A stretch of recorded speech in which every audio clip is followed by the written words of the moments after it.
welcome to Grand Finals Wednesday here on the Nerd Street Champs Qualifiers number 10. I'm Fi, I'm joined by Jim Basco, and we're going to be taking away the semis and the grands between some of the most up-and-coming teams here in North America. And I think first and foremost, let's quickly introduce our matchup. We got ourselves Oxygen Academy and BBGA hopping into this one. Yeah.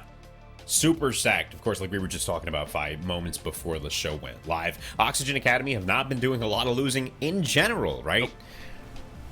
That's generally a thing that they are aversive to losing, and that is a good trait to have if you're looking to be a team that likes to win.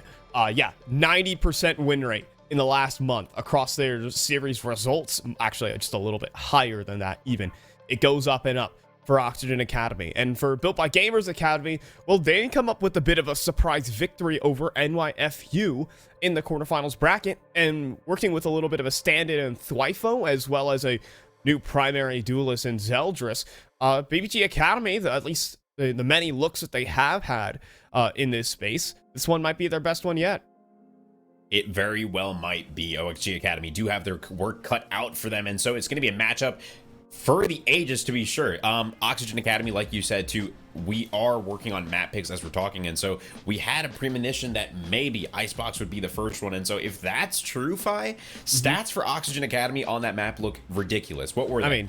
I mean, look, they kind of look ridiculous on all maps. I think should say, but they haven't allowed any team to get double digits versus them on a variety of maps, and so let's go ahead and hop into those picks and bans to go ahead and just get those set in stone for you folks, as we do see the buy and split bans come through. We do see BBG pick into Icebox. It's one of their better maps in their pool, and it's treated them well this tournament. And now hopping into Oxygen Academy's Haven, which has been their one weak point in their map pool, funny as that is, but ever since they took a bit of an overtime loss in the grand finals versus DNA Diff, just later on last month, that was one of the very few results that any team has been able to get against Oxygen Academy. It has been smooth sailing for them, and Fracture if needed. Good, yeah. No, I'm glad that we're going to Icebox for the first one because, like you said, no maps are going to be easy against Oxygen Academy, but Icebox does have moments, and it does lend itself to moments of high chaos engagements across the entirety of the defense. And so really maybe they can use, and by they I'm talking about BBG Academy, they can use that to their advantage and find an opening, a chink in the armor for the side of Oxygen Academy, because they did take out they did take down the New York Fury and YFU in a pretty dominant fashion, even though the game went the length of it. It went 2-1 by the end of the day. So there's a lot of potential riding on this BBG Academy roster right now. Yeah, I mean, they closed it out 13-4. I think that's a statement in its own right there for BBGA. It's not like, and you see like a stand-in, a player of a caliber like Thwifo. I mean, I think Thwifo's kind of here to more or less reinvent himself and kind of tell the folks that, yeah, I'm still here to play. I kind of had a bit of a rough road on T1, but I've been on successful rosters before. I mean, he wasn't even really darn needed. Zeldris took over the darn server every single time against a team as stacked as NYFU. That is going to be, that's already a statement in its own right. That wasn't on stream, for the record. We didn't get to see all the players frag out, but just looking at the stats, it looks fantastic for the side of BBGA. At least the chances for Zeldris facing off against probably one of the top and upcoming duelists in North America, and of course that's Redux going into this. Jim, I don't think he needs too much of an introduction at this stage. No, absolutely not. And Oxygen Academy themselves, of course, the legacy precedes them, right? And so huge win for BBG Academy if they're able to get it here, and especially riding off the coattails off the huge win from New York Fury. There's a lot of momentum on their side, and Oxygen Academy, you know, they've been scrapping it out over the past couple of weeks and months, really trying to get a better placing in these tournaments, in these events, than they have been so far, right? The results haven't exactly been great over the past couple of events, even though they've had such huge win rates on average. Yeah, I think, I mean, they got taken down in the grand finals of the last one, is the way to phrase it. Like, they could have, and they should have won that, all things considered. Right. Like, there are some little, naggings that I can make on Oxygen Academy. They've been beating all the teams that they should be beating to up until the grand finals, that's for sure. They are a fantastic team. I think I have my expectations that they are going to take this one, but BBGA have already come out and surprised this tournament already. Who's to say they can't do it again? Yeah, lots on the line. Of course, like we were just talking about BBG Academy. Lots of new additions as well. Oxygen Academy operating with a roster that they've had for quite some time. And so for BBG, once again, we're talking about momentum. We're talking about mental game. Yep. All things are going well for BBG Academy. So if there was a world where they do take down Oxygen and they move forward into the grand finals, this is that world. So we're going to have to keep our eyes peeled as we head on over to Icebox for our first map, as we were mentioning earlier. Great opening start, and I think it's a good establishing ground, right? It's scrappier than normal, so if BBG Academy are able to get a lot of kills on this one, keep it a tight game, that might set a precedent going into game 2 as well. Yeah, I mean, we're looking to see what form we're going into this. I think consistency is the name of the game at this stage of it for a lot of these teams. Oxygen Academy have had it all the way through.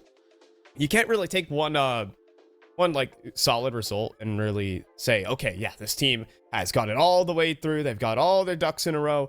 They can get it done. Consistency gets winners out here. As we head to Icebox, let's see if Built by Gamers Academy can bring some of that energy that they took down NYFU with and bring it against Oxygen Academy. They're hoping to pull an upset here in our semifinal matchup. Let's head into Agent Select and our agents picked on, ready to go. We've been seeing a lot of Fade picked on this map lately, Jim. Let's see a hover right now for Blackheart. I'm a big fan of that Fade. Just so much fun. Great info as well, and always adds an element of fear, or so was the design concept of this character. So really good design by that. Oh, those folks. Yeah. It's also worth mentioning right now, Jim, that Blackheart is back into the server. So no Thwifo. Blackheart has returned as the primary Sova / kind of initiator player, as he was previously known, but I think we're seeing a little bit of innovation from the side of BBGA, as Conrad seems to be hovering Sova for this one, and I mean, yesterday he was feeling just fine and comfortable on the initiator roles primarily, so not really going for the stock standard that at least Blackheart's used to. He's been having to adjust onto the Fade, and I think that's going to be something to talk about when BBG taking on Oxygen.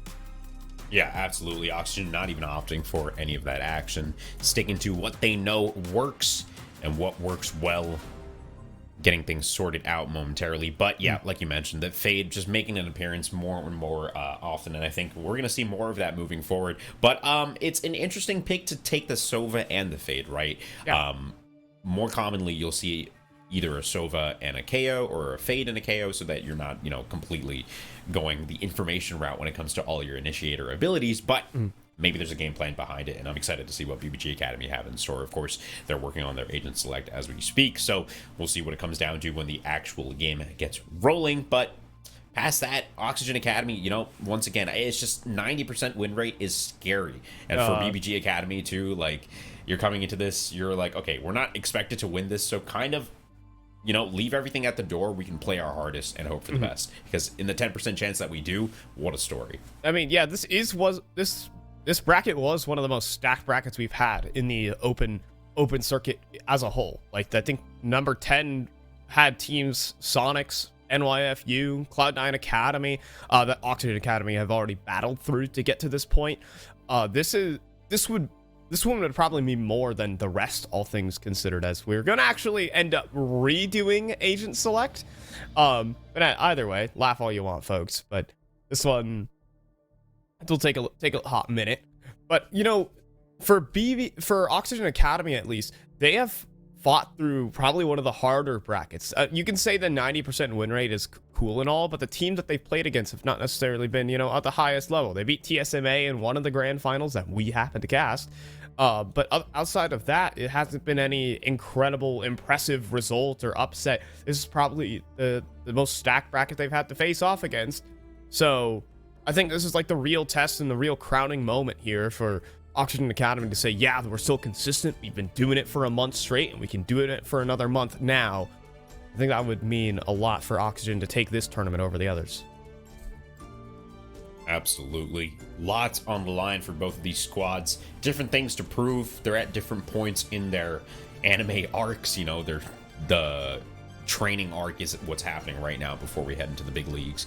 But yeah, OXG, can they maintain consistency yet again with squads they know work with players they know work well. It's time to see if they can perform where BBG Academy have been inconsistent to say the least, as well as their roster and who's been on it. Right.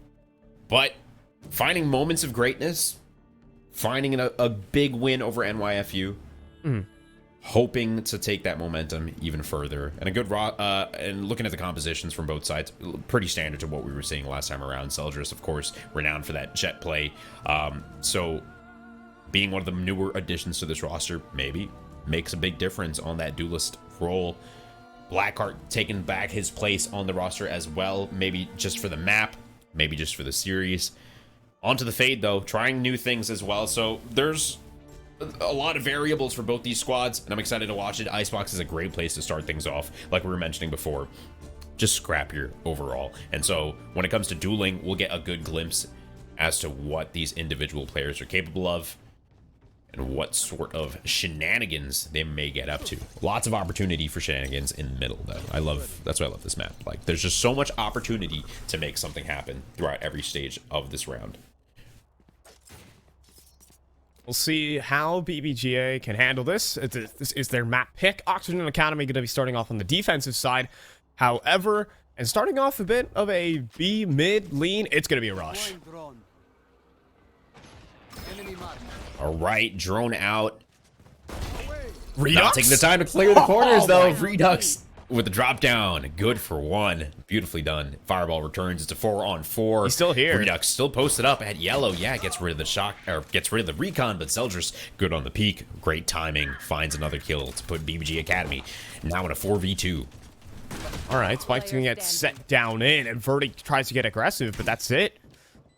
A little bit of a pistol round that started off with a little bit of a bang from Redux, but it quickly just gets extinguished on all fronts. Redux stuck around towards yellow, wanted to get a fight, and a fight he got. Zeldris does get pinged out, though. He's actually on for the clutch here, Jim.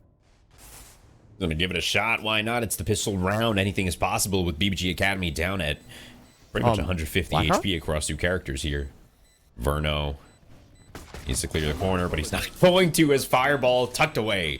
Stays alive for just a long. PBG Academy, one round on the board, and they take the lead. Yeah, okay. I was wondering if Fireball was, going to readjust his crosshair to the player who may or may not be just running through the Viper's wall very early on, but not even aware of the possibility that he could be playing in the cutout.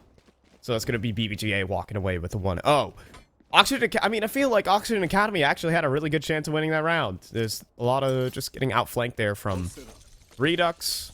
A couple of opportunities, but, well, I mean, whenever Redux is alive, there's always more than a few opportunities. He has 8 bullets in the Headhunter.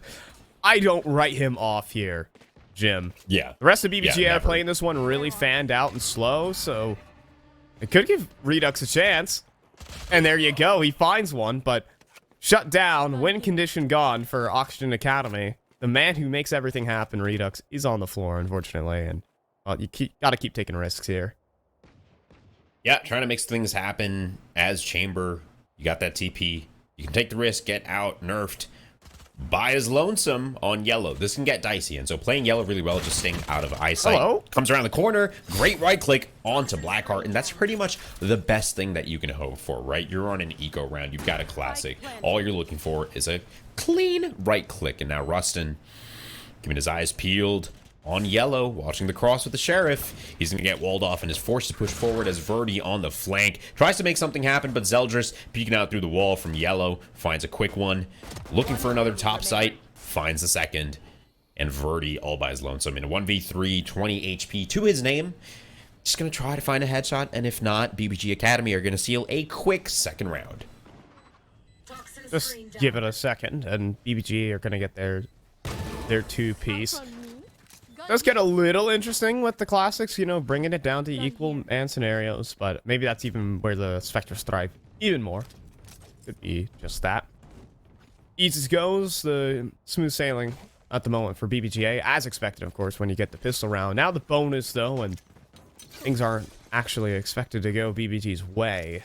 See if they pull an upset here, they get a massive start. I think people underestimate the swing factor that these bonus rounds can have. And how I feel like teams don't really take this round seriously. They get Spectres and they kind of just run all over the place. If you win this round, it is huge financial implications. So let's see it. See if Redux can deny, get things off on a good note. Just get pinged out by the Haunt, though. Has to get away. In the meantime, though, they try a mid-split. They run right into Rustin. Yeah, good stuff from Rustin. Just keeping it pinned from a distance, finding the shots when he needs to. Nerf using this orb to get the timing here, but the drone spotting Monsi out, forcing him to go back. Zeldris has already made his way past into yellow. He's got the Blade Storm ready and activated, and he's jumping around. Updraft to the top of yellow. Connects on a headshot. Clean, but can't find it there with one knife left. He's looking for the reset on it, but decides to back on out. Can't take the fight just yet as Verno is still anchoring onto the site and Rustin waiting. They're waiting for the spike plant, waiting for any additional information. Close now. Verno finds one. Rustin finds the second and nerfed from the top rope. Gets the third. Beautifully done from Oxygen Academy, winning their first buy round. Yeah, trying to turn it into a B hit, and with Zeldris on the knives, it almost looked super convincing. They dropped very nice shot on a Redux with the knife, just tapped him midair. I mean, clean at that. Zeldris still showing he could definitely still here to play, but we needed some extras of him, unfortunately. So let's see what the heck BBG got going for the gun rounds now. So we're not throwing the Spectres, you know, everywhere. We're kind of moving with an idea, a purpose, and out middle, a dry swing onto Verdi. Sheesh. I love that decision making there from BBG. Just take the fight. If you're gonna overswing, 2 is better than 1, and it's a man advantage for BBGA. Absolutely, and that's what we're talking about when we're talking about Icebox. Is a very confidence heavy, it's a very brawly map. You can tell just by the way these players move and take engagements, especially on this map, how they're feeling. In BBG Academy, you can tell they're feeling good. Raw peak mid comes out on top of Verdi, and now with the player advantage, like you mentioned, they are taking their efforts towards the A site, walking it up. Try not to give away any info, but of course, with the time taking down Oxygen Academy, they're getting curious, and they're like, hey, bro, there is nobody on B, and there's nobody mid. We have nobody on A, so there's probably going to be someone here, and as their spidey senses begin to tingle, Zeldris removes the head as Rustin returns for 1. BBG Academy still in a 4-on-2, waiting to plant this spike, distributing the ultimate economy. Because we always love that. Fade ult also so good and so useful as Redux from screen finds 1, putting them in a 2v3. Yeah, it's very doable now. Yeah, I mean, if BBG misplay the post plant, if they let their foot off the gas, this is very winnable. Oxygen are going to attempt this, and with the Redux still alive, he makes things happen that never should. Sheesh! That's what we're talking about, an aggressive peak.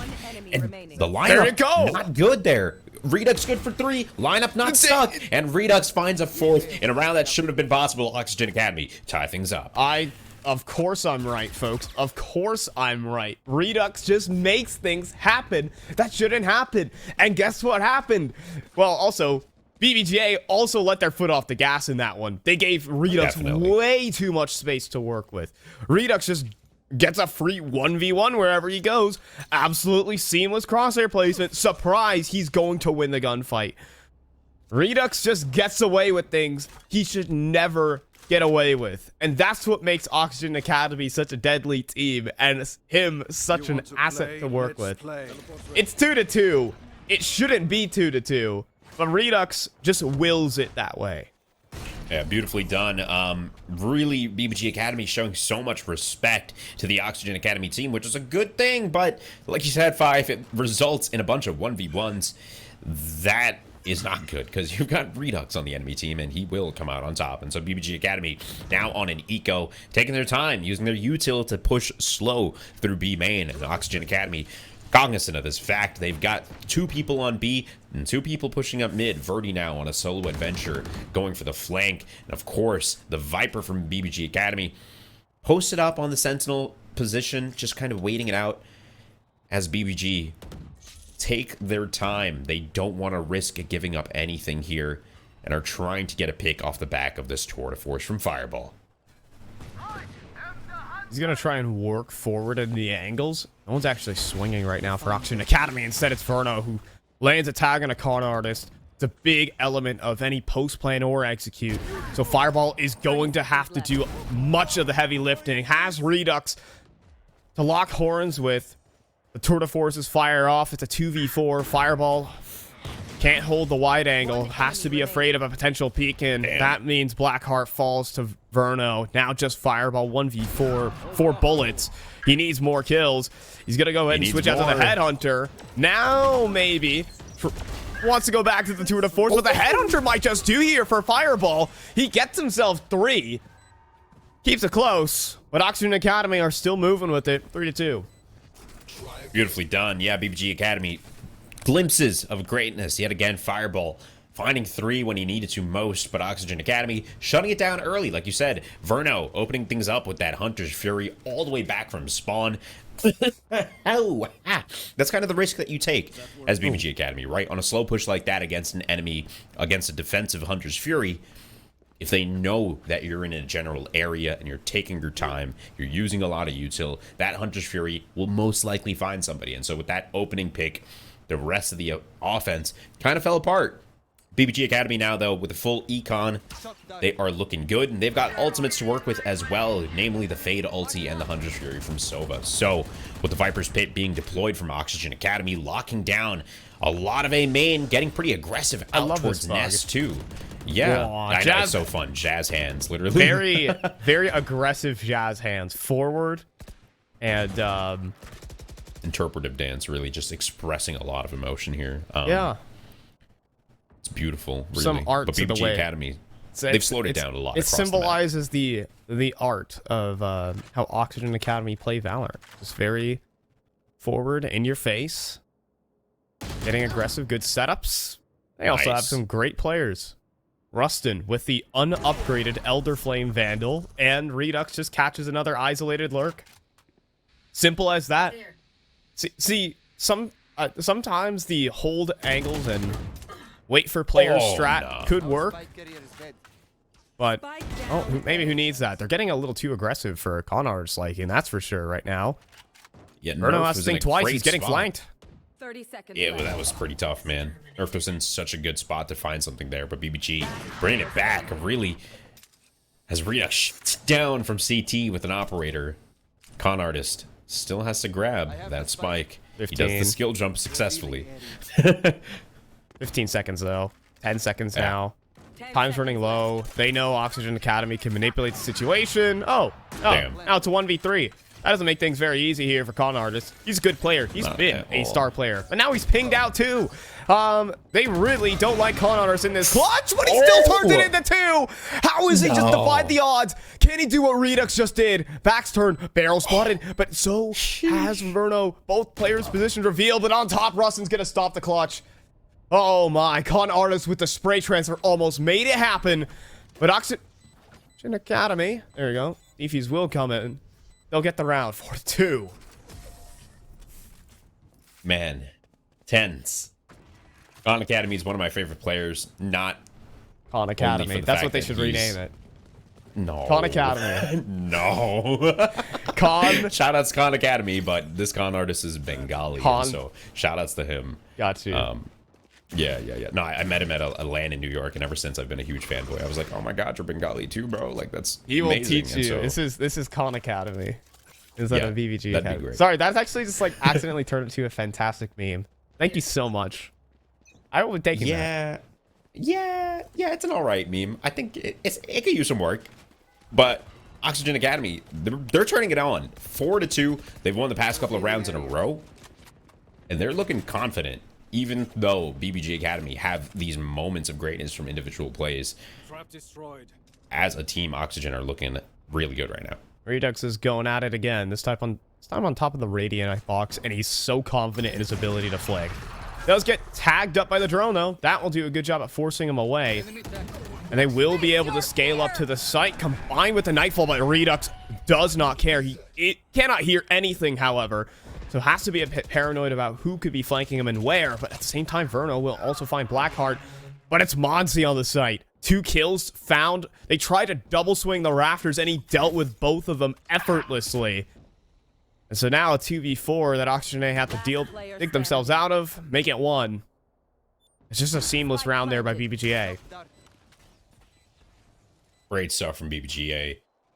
The execute was just really nice. They got onto the site quickly. They got the spike planted and just found the frags where they needed to, punishing Oxygen Academy for that early aggression. Leaving Verno now in a 1v4. He's only a tick away from that Hunter's Fury, though, so in the next round, they may be setting some good plays up in Oxygen Academy's Verno. Looks like he's heading on towards the spawn. Maybe pick up a couple exit frags here. Never hurts, right? You know, I mean, he's hoping for maybe one. I don't think would be necessarily against going down here just to get the ultimate.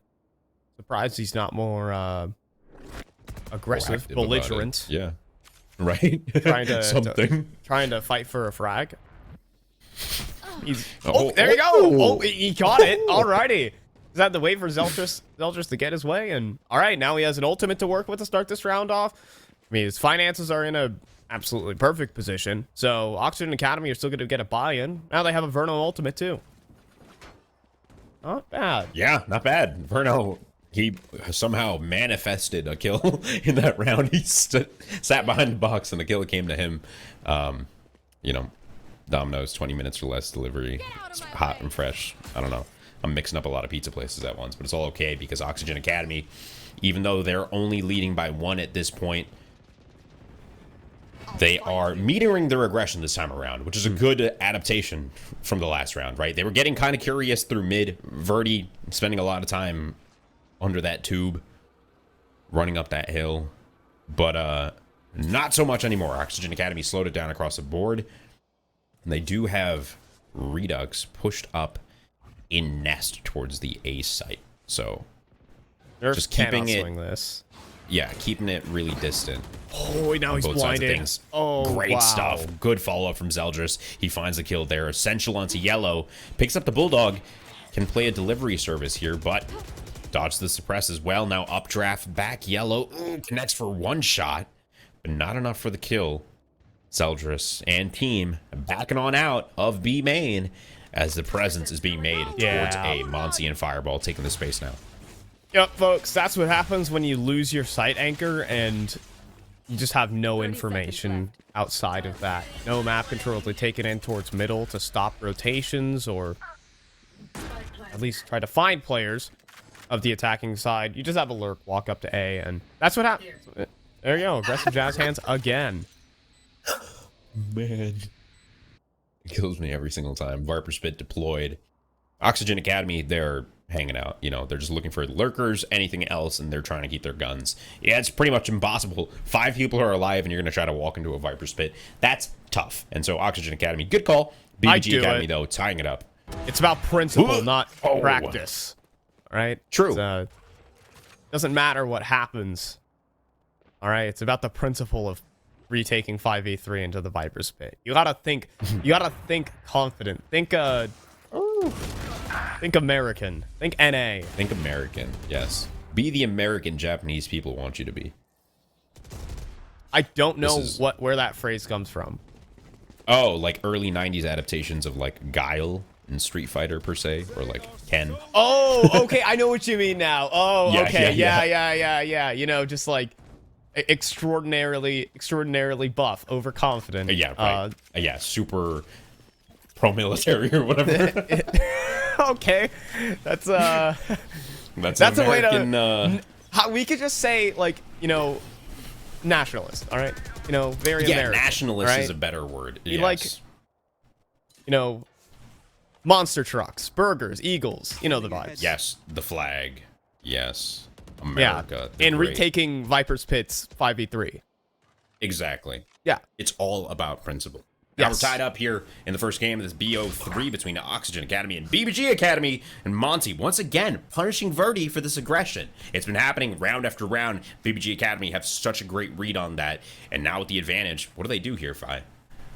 Well, you have 2 options in 4v5s. That is to either push aggressively for information or gamble stack a site and play ultra passive. There's only so much you can do. Right now, Oxygen Academy aren't really doing too much of either. I will say they are putting most of their chips on towards the A site at the moment to what they can. 2 players here versus 5, though, does not bode well. They're just going to hope Rustin can make a superhuman play with 30 seconds on the clock. And, well, Rustin unfortunately, gets the one in that corner. Yeah, Zeldris just barely missing the timing on spotting him out. Finds a second. how was Zeldris alive? Here. I don't know. He's just behind Redux. Redux is backing it up onto him. It's beautiful across the board. Oxygen Academy make it into a 2v3, but Verno's chilling at 1 HP, and Redux almost loses his brain. Right now, okay, very risky play so far from BBGA. They are giving Redux fights, and if people have been watching from round number 3, they know that that has been the way BBGA have lost rounds, but this time around, you know, a forward stance, the confident stance, works out well for the guys at BBGA. 5-4, as well as the lead. Oxygen Academy are going to be rolling out a timeout, all things said.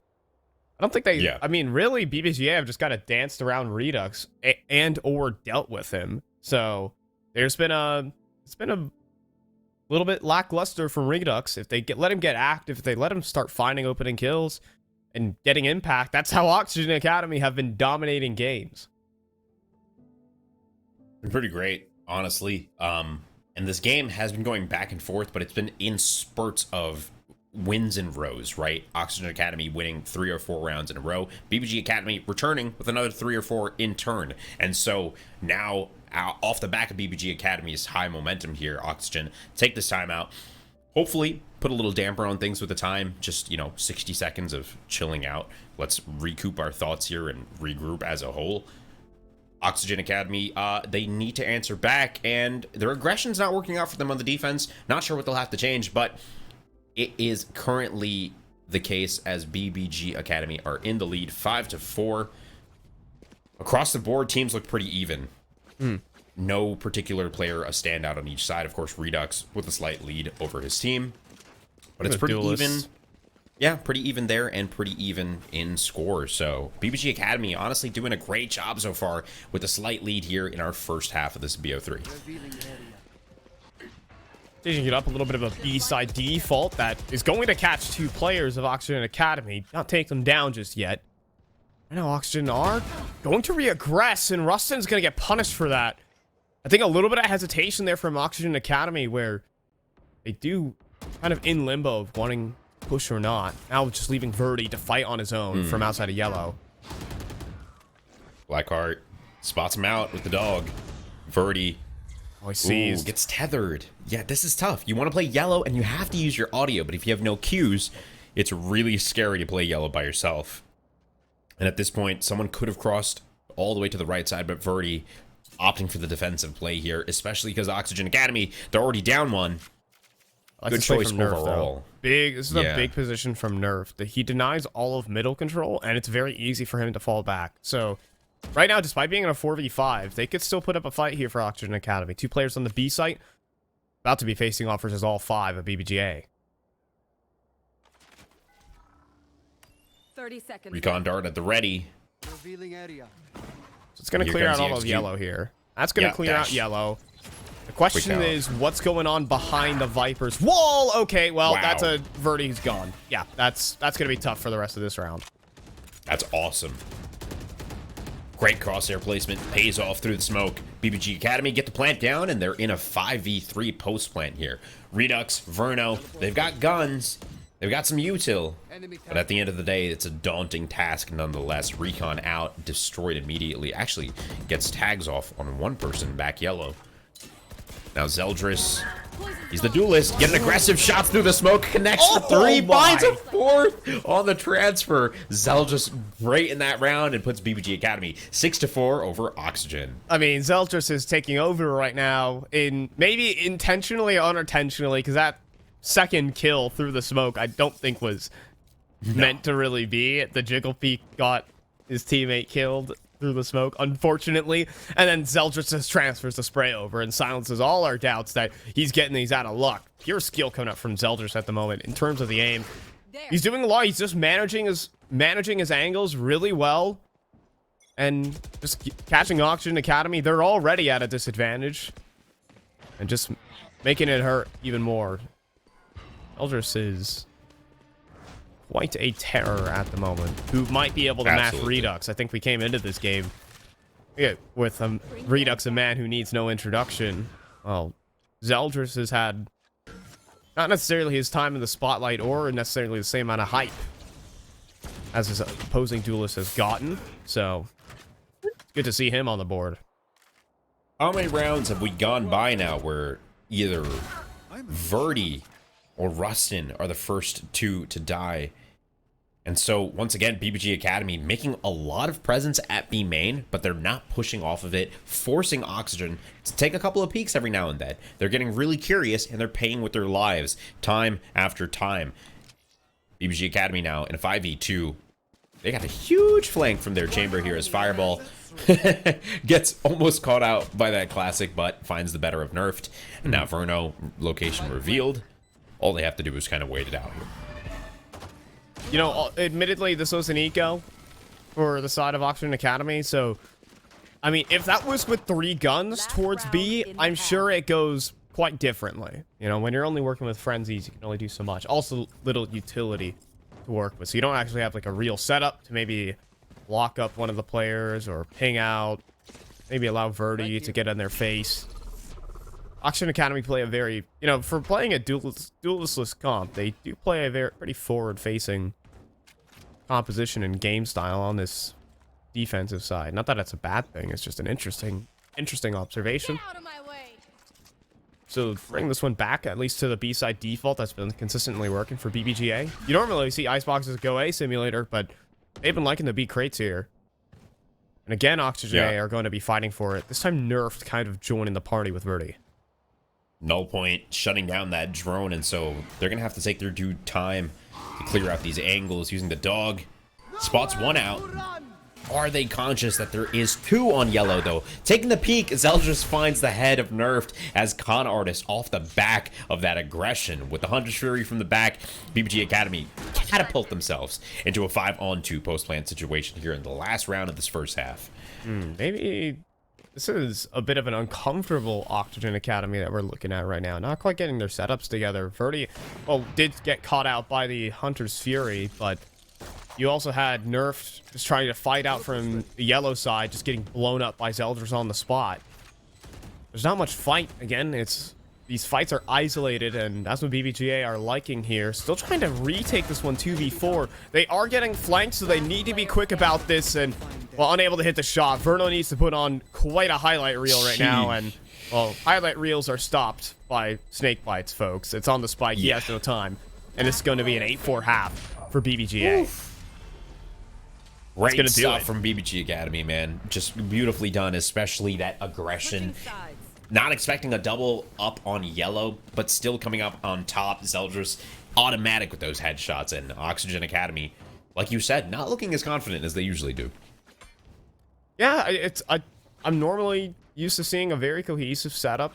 You know, I mean, even though Oxygen Academy are very talented individuals, they have it in them to, you know, work a trade game really quickly, but just more or less picked apart. Specifically, the Sova ultimate just prevented Verdi from doing anything about protecting Nerfed in that situation. Then Rustin kind of drawn into the fight. You're in a 3v5. You have to try and make at least a hero play. Get one, maybe get out, maybe retake.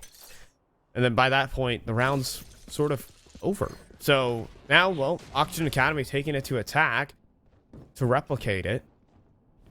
And I will say that Redux was not as active in a lot of these rounds that he should have been. Credit to BBG Academy for just going the other way, not going towards his site. Now Redux on the attack. He's trying for the entries. See how they fare on the A site.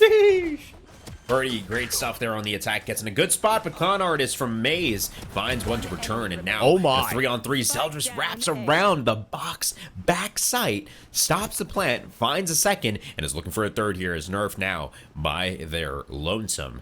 Stuck in Maze in a 1v3. 100 health to their name. But Fireball, great timing there. BBG Academy in what looked like a potential win for Oxygen Academy on that pistol round. Starting off strong, shut it down. BBG Academy at 9-4. And Zeldris walked through the Viper's Orb with 1 HP and got 2 kills on 2 players with their back turns. The vulnerability, though, was the the absolutely most massive part of that retake right there. They didn't let the spike get even planted, but they had a snake bite on the spike plant position. 2 players vulnerable, easy for Zeldris, and now, well, a mid rush on the cards for the eco. Neutralized. Sleep, brother. Oh, good stuff from Con Artist. Beautifully done. You love to hear it. Of course, on an eco, once again, like you mentioned, so getting aggressive from BBG Academy. Par for the course. Open things up with 4 kills in the first 20 seconds of the round. You know, all normal stuff. And Rustin now. Ooh! Almost Shot. getting a collat there. There was a moment where they lined up, but now on a 1v3, spots another one out. Goes for the swing. Will get shut down. BBG Academy 10-4. Oxygen now on their bye. BBG on a bonus. Making sure that all things stay well on the eco. Bonus round for BBG. This is must-win territory now for Oxygen Academy. I think it just goes without saying. Lose the pistol round in the second half. No fun. I mean, we saw some great signs early on from Oxygen Academy in this one. It's going to be the first time they drop a map in a long, long while. Should mention. But biggest thing is that, I mean, I haven't seen Redux be this inactive for a long, long while. He's had his big play of the map. I'll give it to him. See if they can actually, like, recoup some of that energy. But somehow, yeah, Con Artist gets away from that. Yeah. Slick movement. And with the Spectre at the end of the day, it doesn't matter if you're running or standing still. So, ooh, Monsi, that was a massive pick. Followed by Fireball, Fire 1, and Con Artist. Close range for a third. That is not good for Oxygen Academy. This is their bye round. This is a round they needed to win. And now, in a 2v3, they can still do it. Especially with Redux and Nerfed on board here. And the spike in their sights. But devastating, nonetheless. I mean, this is a crazy round so far from BBGA. They put 4 players to start off the B play. They said, all right, we're going to let them get a little comfortable into B crates, and then we're going to gather 4 players on B and wide swing them, and it worked. 2v3, and all 3 players coming back up towards middle, and that's the last thing anyone from Oxygen Academy are going to expect.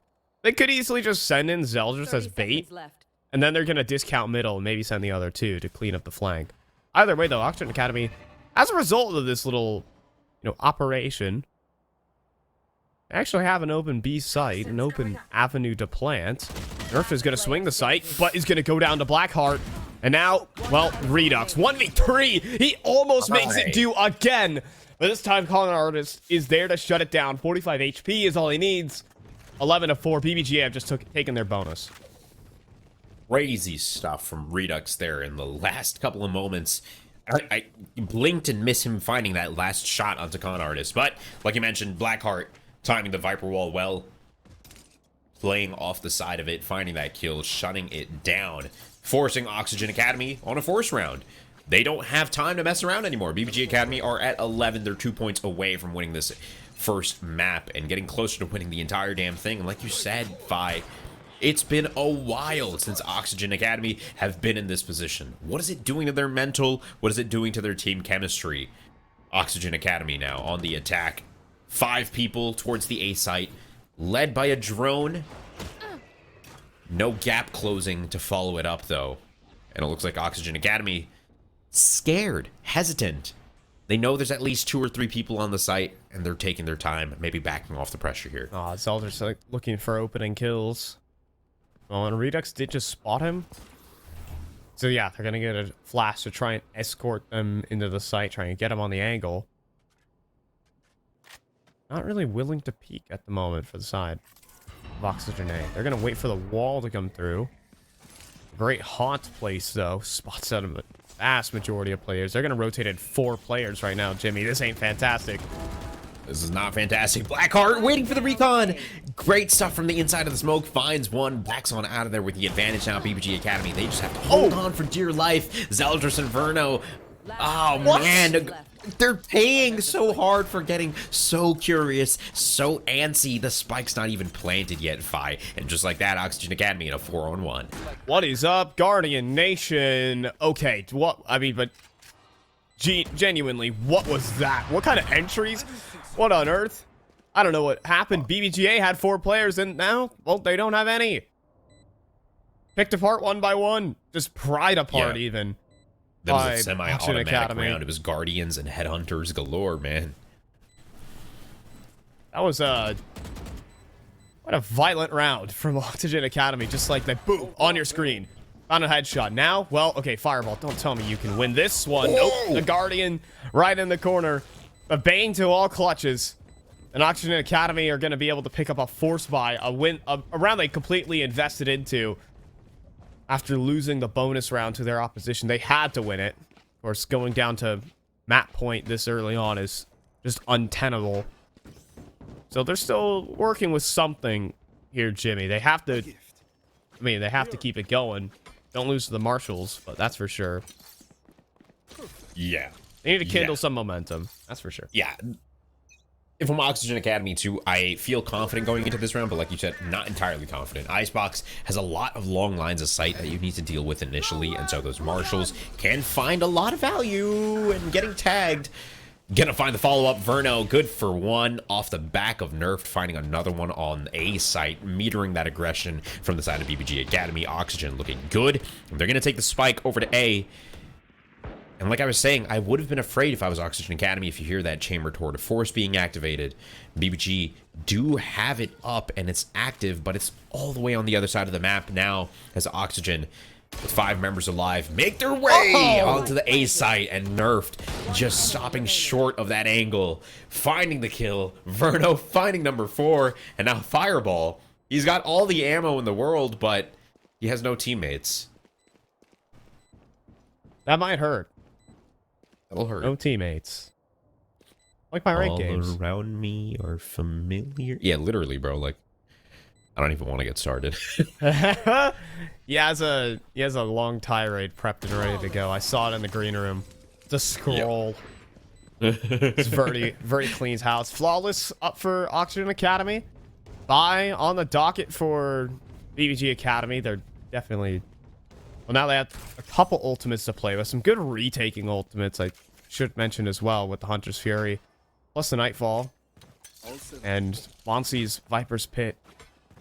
Close. I feel like BBGA, they are on the precipice, but I'm not going to lie when I've seen BBGA give up some of these type of situations as well. You can't let your foot off the gas, especially against a team like Oxygen. So let's see what they have to try and close. Bit. Good shot from Zeldris. Just as the suppress hits, decides to tough it out, finds the shot, and is safe. Now in a 5v4, BBG Academy have to not make the same mistake that they did earlier. Get super curious before the spike even gets planted. Here they have to hold, wait for the push, and answer accordingly. Zeldris getting aggressive. He still has the dash in hand. Will find the pick, and is out to safety yet again. Yeah, 3v5. Now Zeldris is going to keep going for a third. And, I'm not sure how this round was really meant to be. Nerfed is just kind of playing human tripwire, making sure that no one flanks, hoping for a free kill, but no one from BBGA was feeling too antsy today. Slow day at the office for Nerfed and company, and now they're about to be staring down Matt Point. Unless they can somehow 2v5 this one. Walking it up. Fireball not giving them anything to work with, and that's exactly how you need to be playing this. You've got your boy Monsi anchoring it from Snowman, and in that opening, that small moment where Monsi leaves Snowman, this guy is left by himself onto yellow, and now Con Artist with the spike deny. Able to stop it momentarily. 13 seconds left on the clock. Monsi still waiting at Snowman. What a position from Nerf. He will go down, though. It was a good spot. There was an opportunity, but Zeldris, good for 4. Monsi, good for the 5th. And BBG Academy, 12 rounds on the board. I mean, so close there from Nerfed. I'm not even sure how he got pinged out by the Haunt, unfortunately. You worked hard to get into that position, that's for sure. BBGA are going to get the round, even though they gave Oxygen. We're still fighting for darn sure. A 3v5 could have been a different story, but just so many players dropped by Zeldris, and now having to take another timeout for Oxygen Academy. Well, down 12-6. This just wasn't their map, I feel. I mean, on defensive side, Redux just never found a very a Redux opportunity, except for one where he just straight up just protected the president, being the bodyguard to the diffuser, and was able to win the darn round that way. But it never really got any action from the side of BBGA. Yeah. They danced around him. They used the B site really well. It's tempting to say something like this, and like when we look at the scoreboard, it's like Redux, and if I'm not mistaken, I think Verno as well leading the way right now. They're about like 19 and 18 on the scoreboard, and then there's a clearer gap. So at the end of the day, like Redux is still finding his kills. He's consistent, but the rest of the team kind of wavering. And like you mentioned, we see Redux pull so many great moments time after time out of nowhere. But this time around, it looks like he was expecting his teammates to step it up just a little bit. And the bit of hesitation across the board, the bit of over-aggression we've been seeing, just snowballing into something greater, leaving with BBG Academy now at 12-6, 1 round away from winning. Zeldris on the aggression. Oh my. He's got the Blade Storm. He's got an operator. He's not going to see anything, though. And decides not to push off that versus a really good call because there was a lot of danger there. This is one of the riskiest things you can do. It's just to push straight on into tube. No one gets at least tethered by the seas, so that's not going to stop Oxygen. They're going to push forward, but oh man, Nerf just got wall banged straight up by Con Artist. That hurts when you're down 6 rounds and your opponent's on map point. Yes. Big time, big time. That entire tube is penetrable, so if you ever get any cheeky ideas and anyone ever sees you in there or gets a tingly feeling, there is a lot of danger heading up there. BBG Academy, 5-on-4. They've got the advantage yet again. Oxygen Academy taking their efforts towards the B side. Drone going out. Suppress will catch one. And Fireball, going aggressive instead because he's suppressed. Can't get out of there. Might as well double down. Finds another kill. BBG Academy now in a 4v3. Spike yet to be planted. KO's null command has been popped, and they're trying to make their way to the site, but Con Artist, he's got different ideas for this squad. Now BBG Academy in a 4-on-2. Zeldris from the sky. He is shot out of it. And so there is hope yet as Verno and Verdi in a 2v3. They're holding on to this game. Post-plant scenario now. They've got Util. Verdi playing aggressive with his teammate here.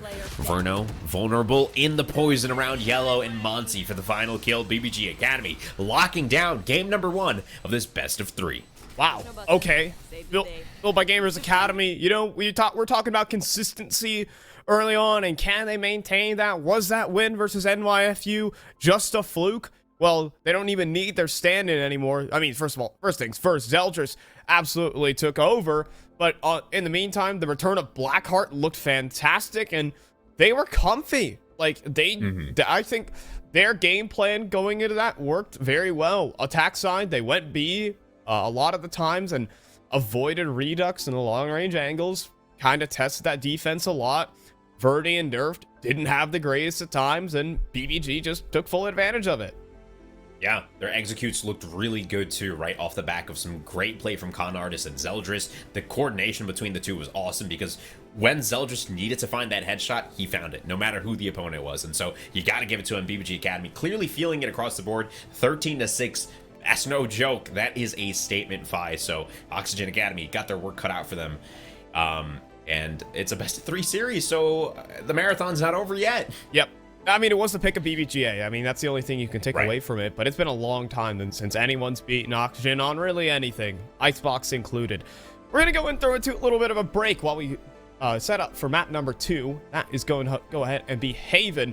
So, before that happens, of course, you can go ahead and sit back in a Mavi's gaming chair, at least for those who got one. And if using this break, you can go ahead and get one. Mavi's Gaming's official gaming chair sponsor of both Nerd Street and Localhost. They support gamers everywhere by using the Future 9 functions of critical ergonomics to keep you good and ready to game. So you can go ahead and get yours for as little as $22.22 a month. Shop using the code NSG55 at mavix.com/nerdstreetgamers to go ahead and get all the good stuff. You can even go to Localhost, the Localhost lands that are part of the Summer Champs qualifiers. They have all of those Haven chairs. So let's go ahead and toss to a bit of a break while map number 2, Haven, is on the docket. We'll see you then.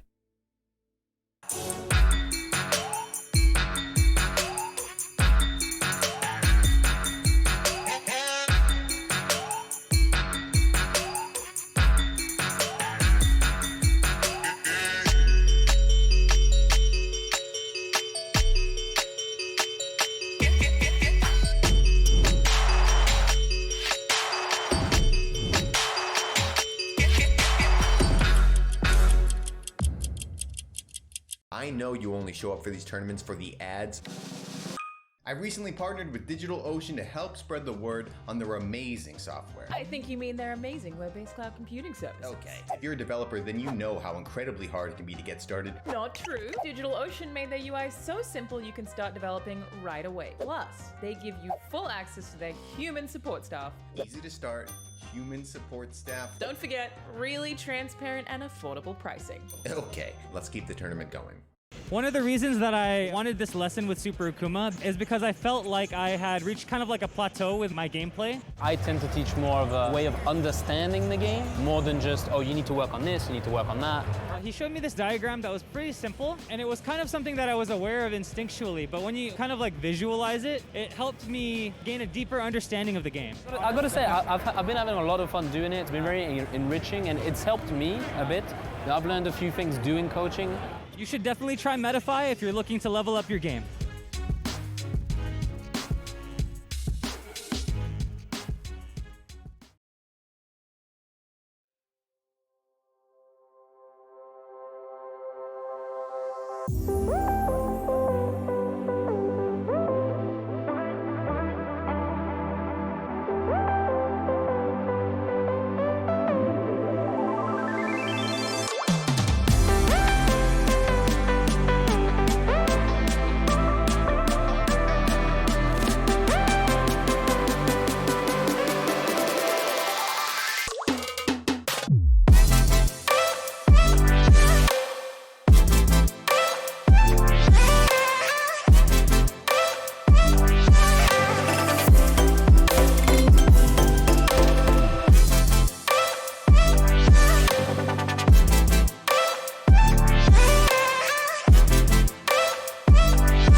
Championship Wednesday, I guess. It doesn't have necessarily the same ring to it, but we're gonna make it have the same ring to it.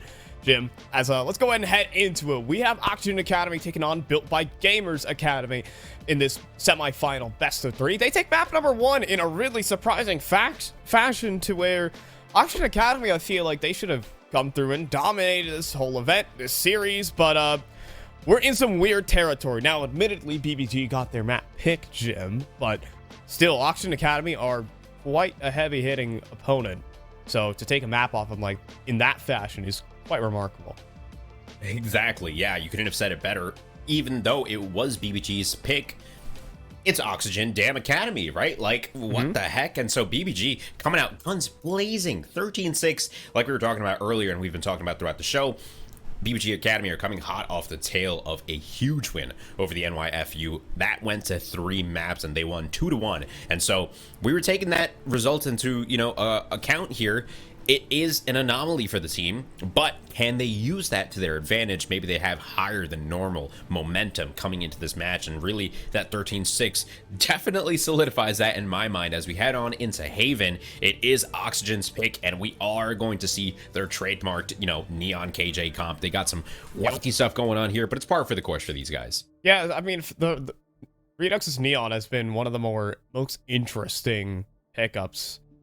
I thought for a second that there's a neon lock-in for the side of Fireball, but no. Okay, but Redux's neon is one of the most interesting picks in this level of play, because the fact of the matter is he has a higher opening kill success rate on this agent than, say, on a Jet, which is just, I feel like, unheard of considering the nature of neons in North America. Redux has found a way to just not get blown up and instead multi-kill his way out of situations, get the openers too.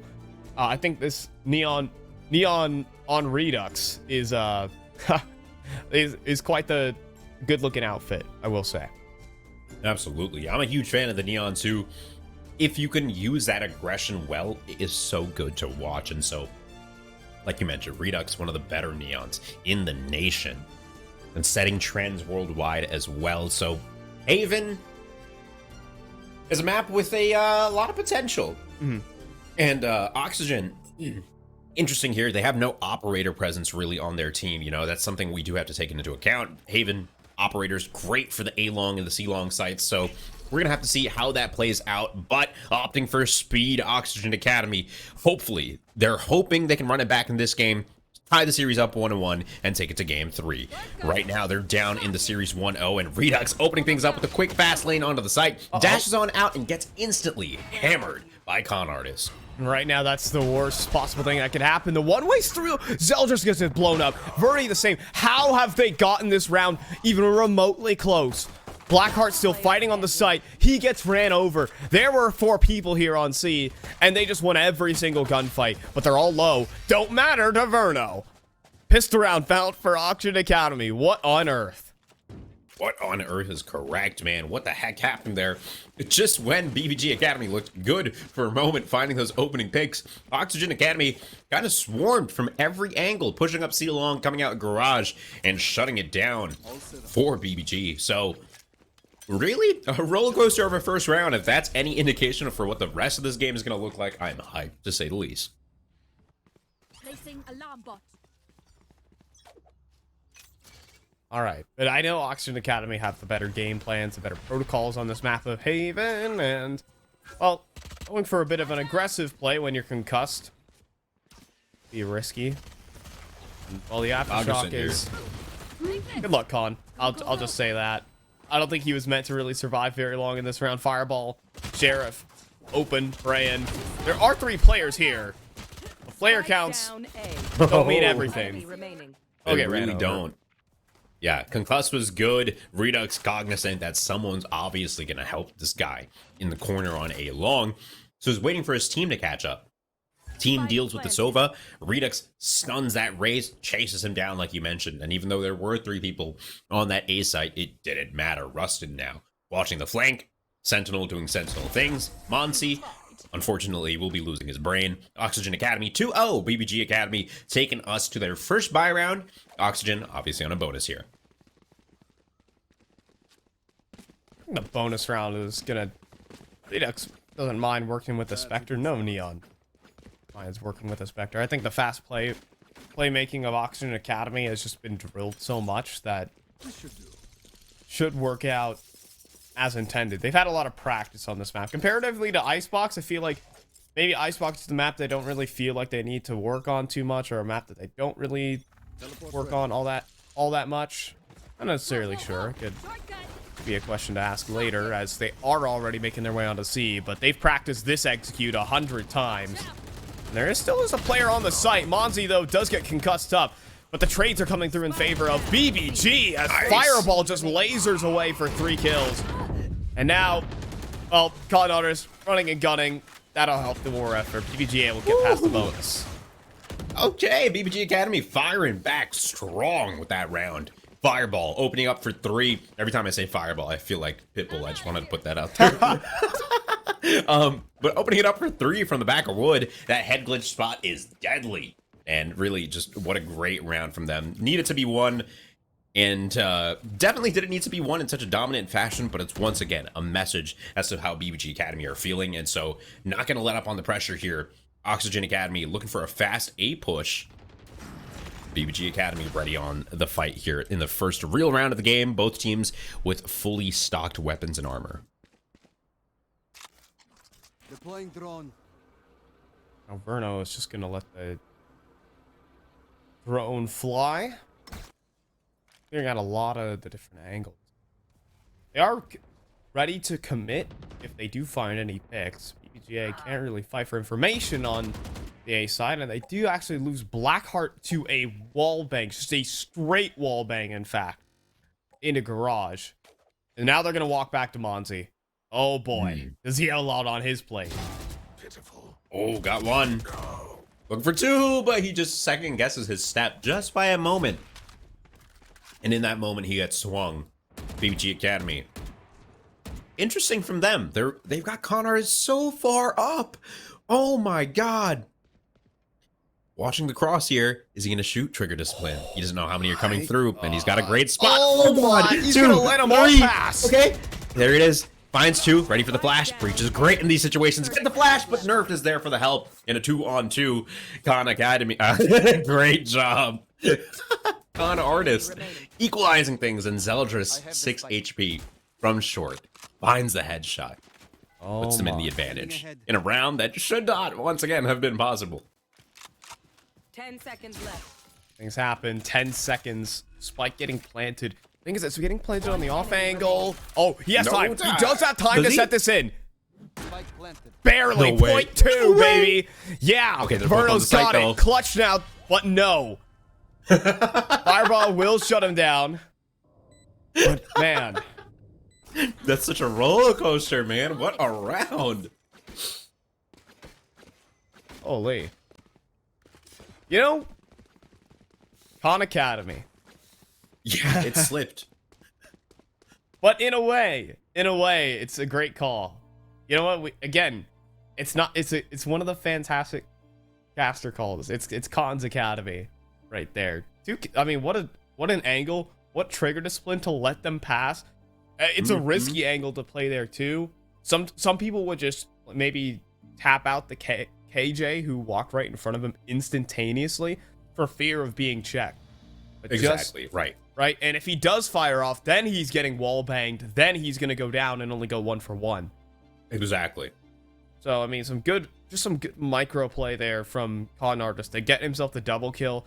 Maybe going a little too far with the third, but did have an extra player peeking into short, catching him on the rotate out, and making it really difficult there for the 1v3. So really good effort put together. All together. I like the timeout here too. Off the back of that, because if you're Oxygen Academy, things that you can learn from that round is that if you give BBG Academy space, they will take it. And so knowing that, what do you do? And also BBG Academy obviously aware that they gave them all this information. So now they might even just play super passive here. We'll have to see. There's a lot of information being traded. The game is tied, and currently in the series, BBG Academy lead 1-0. And if they take this game, they're going to move on into the grand finals. Well, Redux didn't really have a chance to play Valorant in that round, but Rustin was able to frag back. Wonder if there's a rifle up for grabs. Also, I mean, players are trapped inside the cubbies. This is a very risky round Con is playing. And and what that's done, it's drawn more rotations to C. It leaves gaps open on the B side that Oxygen Academy can exploit. BBG getting aggressive, taking that C long space. Oxygen Academy, they have the alarm bot set up C long, and they've got 3 people in grass. Alarm bot is popped. Nerf is done. Oh, that's almost genius. It comes so close. He smoked the trip, but Blackheart saw it and did not want to play any of those games. Monzy now putting in a fantastic one-way. But what kind of wallbang was that from Rustin? Incredible kills. But the bottom of C long, Con Artist going for the spray, goes down to 56, but still holds on to his life, and that's what matters. The spike can get planted. Spike planted. Beautifully done. Angle. Advantage. Zeldris timing best in the world. Gets one. Rustin, 4 on the round. He's got his whole kit. 1-on-1 with Con Artist. Flash out. It connects. He spots him. Can he hit the shots? And he's good for it. BBG Academy taking the lead for the first time in this second game. That's such a sad way to lose your potential ace, is to get flashed by a breach flash, which I feel like is super easy to turn away from. I'm not sure what happened there on the side of Rustin. Maybe he turned too early and turned back and then got blinded. But that just basically sunk the chances of winning that 1v1 right there. I mean, even the entire round, even the entire effort from Rustin is so good. Just was not able to put out everything together. So close. Yeah. It felt like he was confident too, Rustin. Like, it almost looked like he hunkered down and was ready to take the fight, not expecting the flash and more expecting a push off the back of that aftershock. So, not sure what happened, but again, aggression metered though. Nerfed and Verdi find 2 to counter this early aggression. I would call that aggression metered. 2 double satcheling all the way up long, and then while still in, I guess, running mode for the neon of Redux, they both just kind of stare at each other for a moment, ready to get all the kills. Zeldris looking to make a play, but 6 seconds, 5 seconds. Ain't gonna. Blackheart, on the other hand. Okay, Odin time, but he does get detained out in the open, and Redux is gonna find a kill. 2v3. Verno does actually get a tag with that Hunter's Fury, all things said. Plant goes through. Well, the rest is unlikely here for BBGA. Zeldris needs to find a sitter. Ooh, oh! What a shot! 2-on-2 now. It's making it look good. Fantastic shot from Zeldris. He found the sitter. Yeah. Now for the 2v2. Redux is playing on the site and just swings out and pops Zeldris, so that will hurt the war effort. Monzy's out of here. That's going to be the round for Oxygen Academy. Zeldris did his job, but then, well, Redux did his too. That's a tough part.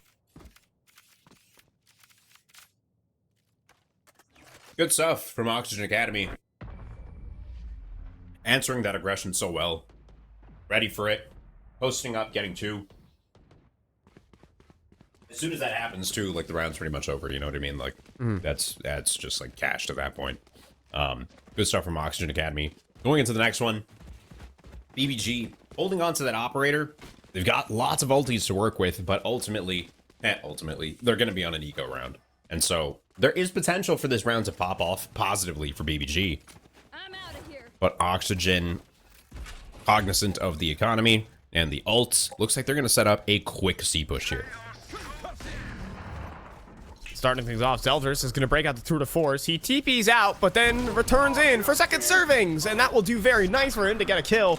But the thing is, Rolling Thunder dinks through the smoke, and Zeldris, well, he goes in a little bit too deep there. It's going to be a 4-on-4 with the spike getting planted and, well, no guns available for BBGA, more importantly. It's going to be tough to be able to shoot back if you don't have any guns. Yeah, especially with that Omen double flanking here on Garage. Fireball connects for a bit of damage. Oh, shoots right over his hump. Rustin peeks out, finds one, nerfed. Good for 1 in Garage as Blackheart trades it back. Lots of presence down C long, though. In a 2-on-3, you finally have weapons. You could try and take this. Looks like Verdi, good for the shot there. Recon dart on the site. Isolating Fireball, who's going to try to get one. Will go down with that operator, and Oxygen Academy take the lead again. Winning the important rounds here, Oxygen Academy, getting their opponents down to ecos. Making sure things don't get out of hand. Zeldris with the one opportunity with Tour de Force. Got to make a big play somewhere. Tried to take his opportunity in the middle of the execute, but Concussion is simultaneously one of the best and one of the worst ways. Worst, I guess, debuffs that you can get in Valorant. So, well, Zeldris unable to fight back. Well, he does have an operator now, so keeps it up with the scoped weaponry. For now, Fireball's sticking around, but look at this. Redux again going for the same move. This time into towards the back of the site. Concussion all the way through, and Connor's can't even shoot back. Yeah, almost not going well for Redux. Finding the pick, though. Tries to get the shot here, but Fireball is going to connect, and his maid also finds value, propelling BBG Academy into a 3-on-2 here on the retake, and just like that, Blackheart and Zeldris connect for 2 more, and it's a tied game once again, ladies and gents. Just went all in right there for Oxygen Academy. In fact, I think the nade that was thrown that was meant for Redux actually blew up Verdi. Unfortunately, it bounced weirdly, and Verdi caught the grenade in the midst of taking a gunfight. Who knows? But Redux actually didn't need to overextend there in the way that I did, thinking he was getting naded. But either way, well, as Redux goes down, the whole execute just kind of comes apart. They got the spike plant, but I mean, I feel like the B site in a way is a bit of a trap site to the point where it's very, very easy to retake. So, we'll see what Oxygen Academy can bring back to the table now, as it's 4-all. They got the guns back in hand, but also facing off an operator, Zeldris. He spots one out, doesn't get spotted himself. Drone eliminated. Oxygen Academy. Yeah, get owned. Practice Punk. for a real player. Yeah, fool. Yeah. Oxygen Academy, though, just kind of waiting. BBG Academy have been so aggressive every single round so far, and so, you know, they were able to find 2 when they waited last time. Oh, Redux boy. spotted out. Oh, his little booty peeking out around the corner. Zeldris stunned off the corner. And Oxygen Academy peeling away, putting Nerf in a has great gotten spot. in a very funky position right now. Yeah, but Con Artist just holding off on it, letting the Prowler... Nerfed! You didn't need to shoot that. Yeah, didn't need to shoot it. I mean, if it turns his way, then he really does. And, oh, he just gets sniped by Zeldris. They're coming back to see. There's 2 players here on very isolated, weird, elevated positions. Fireball still up top, and there you go, 2 kills. Verna will trade, but Redux out in the open. It has to be all Verna. 1v2. Spike down in the open.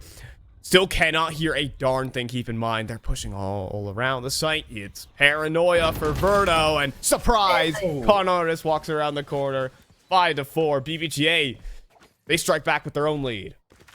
That was so good from BBGA. Honestly, I love it a lot because we've been talking about the aggression from BBG Academy and how Oxygen's aware of that. And so you saw Oxygen slow it down so much outside of A. BBG Academy also giving them a little bit to work with, right? In sending out that Fade Dog, having Con Artist clear out short just a little bit.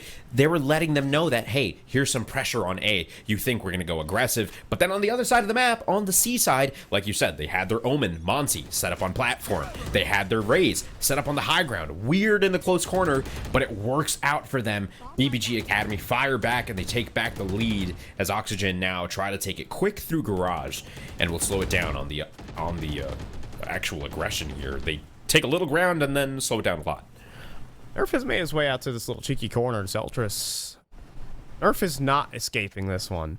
Oh, he goes for the top. Oh, and it's you know, it's meant to be bait. But Nerfed is the fish that bites back. Now Monsi makes his teleport on the site. He's looking to just put up the Alamo, though. Now blinded up, unfortunately. Monsi, I'm not sure how much longer you have to play in this round. In fact, though, his support from the teammates have arrived. Oxygen Academy weren't fast enough to the punch. That's tough. On Artist, good for 2 on the site.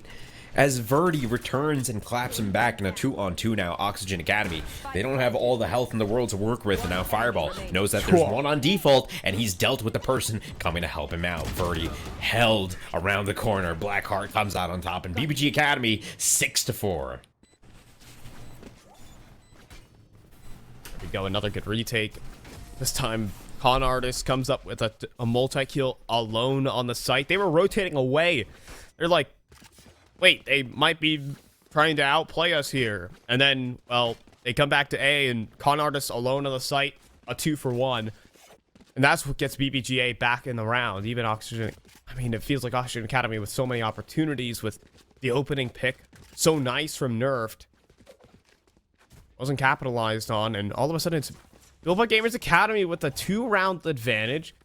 If they further that here, at least guaranteeing themselves a halftime lead could mean so much, and be a bit of the downfall of Oxygen Academy. The same maneuver being made again from Redux, and Con Artist is reading into that one every day of the week.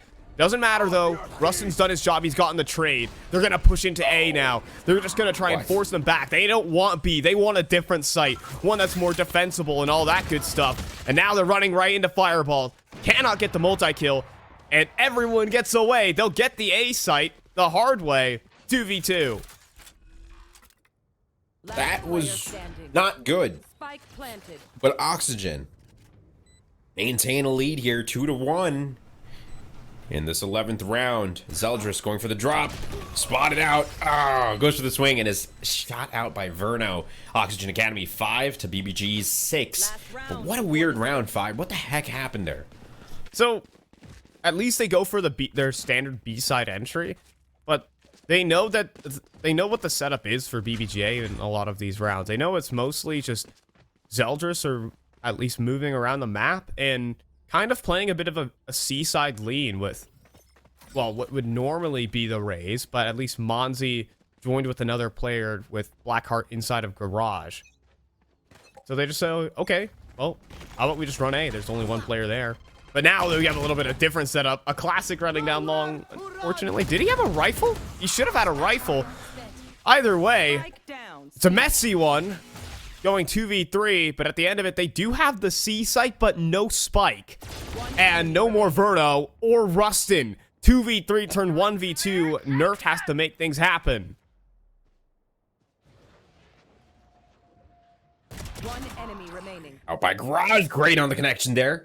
Nerfed.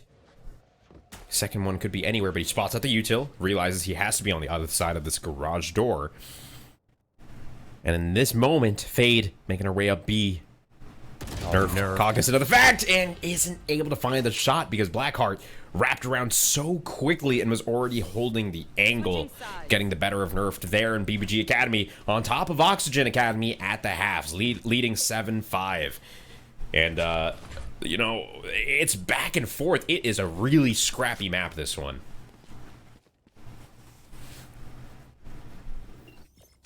Yeah.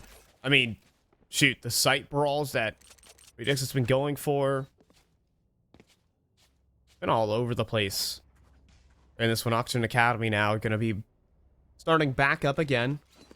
This time on defense. See what Redux can do. I do like defensive-sided Neon, at least. It's great at taking map control with the breach utility. Good at capitalizing on said utility.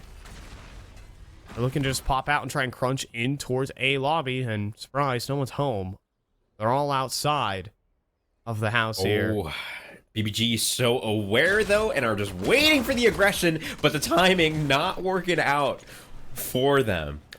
Oxygen's Redux coming out on top as Zeldris pushing out, hoping for a headshot with the Headhunter around A long. Do BBG continue this pressure, though? Oxygen Academy have this site completely littered with corner rats, to say it nicely. Con Artist hits the sun, is cognizant, ready for the jump shot there. Hey, look where Fireball's check his corners. Yeah, Fireball's just chilling back here. Hey, what's good, friend? Redux loses his head. Fireball with the flank. Beautifully done by BBG. And now they're in a 3v2 and have the advantage. I can tell you safely and assuredly, I have no idea how Fireball got into that position except by walking through the B site. 2v3. And let's see what they can make of this one. Zeldris is concussed underneath Hell, but Con Artist, great support. Great double peek with Fireball. Fireball's gonna lock them both in. What a map this guy is having. They are getting so close to winning this series 2-0. I can get in, at least and say that they are in the driver's seat now. 15 and 10 for Fireball, an immense amount of multi-frags alongside Con Artist. These two players have been the players to power the team to victories. But I mean, throughout this event, it's been Zeldris all the way. Sure, you can get on that hype train for at least the substitutes that BBG have been working with. The mainstays are the one who's doing the heavy lifting here for BBGA. And now Oxygen Academy are bringing out Sheriff to the party, trying to make things happen. Oxygen falling off B. They were ready to try something wacky and wonderful, but not going to work out for them this time around. Going back to the good old split. And they've got Timmy the Turret anchoring down Garage. BBG Academy, slow. They are not dealing with any of OXG's nonsense. Yeah. OXG now. In EMEA, it's not Timmy, it's Tommy the Turret. Tommy? Or it's just his British counterpart. Yeah, literally. That's awful, man. I wonder how many more there are across the globe. We'll unite all of them one day. But for now, BBG Academy making their way onto the B site. They are able to TP on. Family reunion. Yeah. Coming soon. Yeah.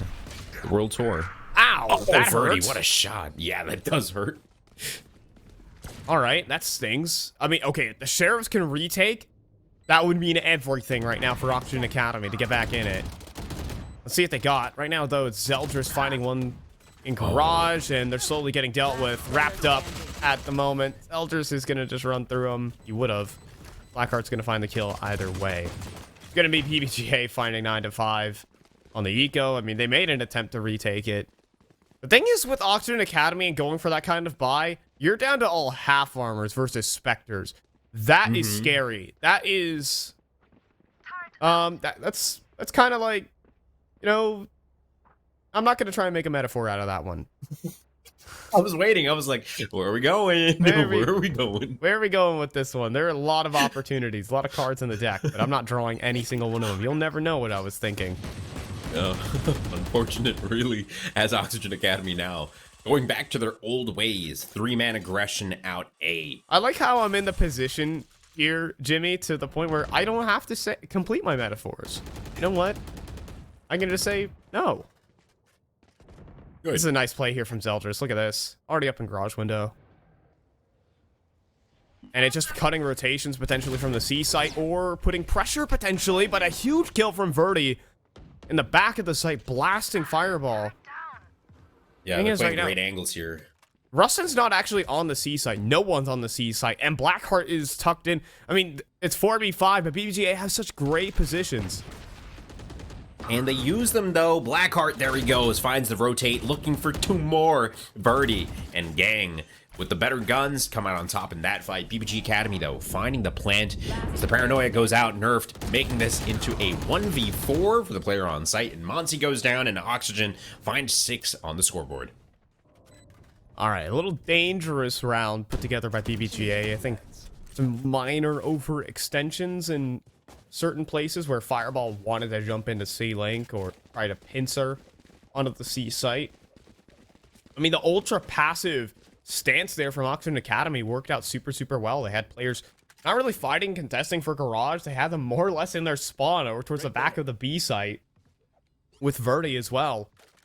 Really interesting setup from Oxygen Academy, and they basically set up a net, and BBG walked right into it, so can't blame them.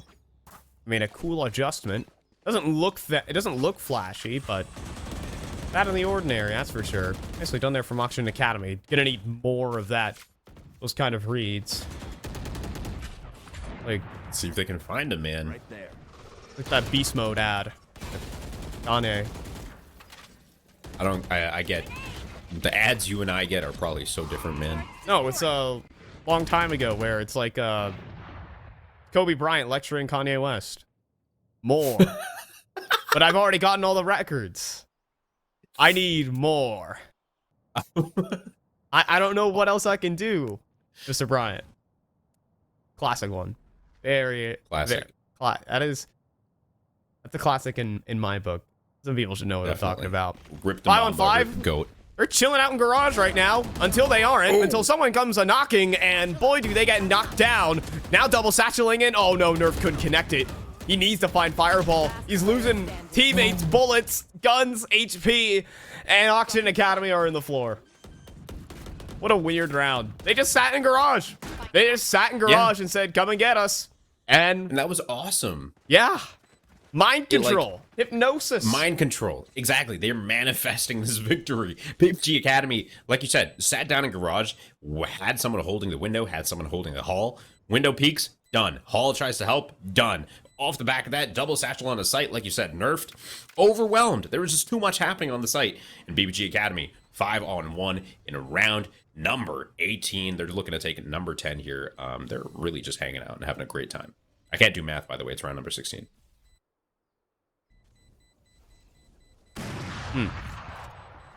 Counting?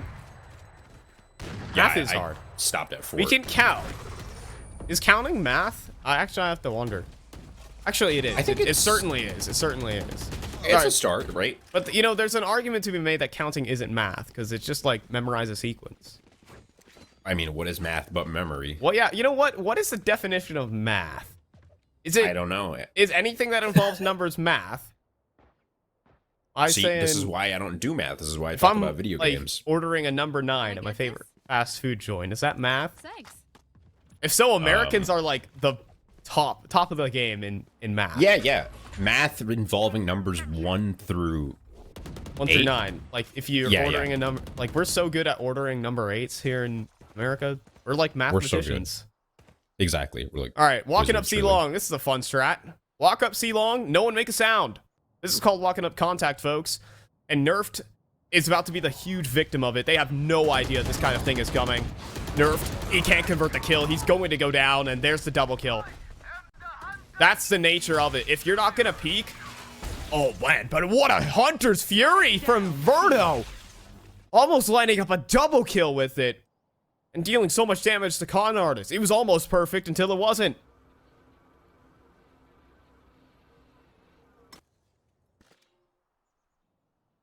From downtown, truly. If there was ever a moment for me to scream that, that would have been it. Verno equalizing that round. PUBG Academy kind of shell-shocked. Sucked down C long. Oh, boy. Let's see it right now. They're just sitting. They are just sitting. Oxygen Academy, again, feeling the need to make a move. 30 seconds left. And eventually, well, so do BBGA. The clock would be quite a way to lose a round. But in the meantime, Oxygen Academy have seeded the site.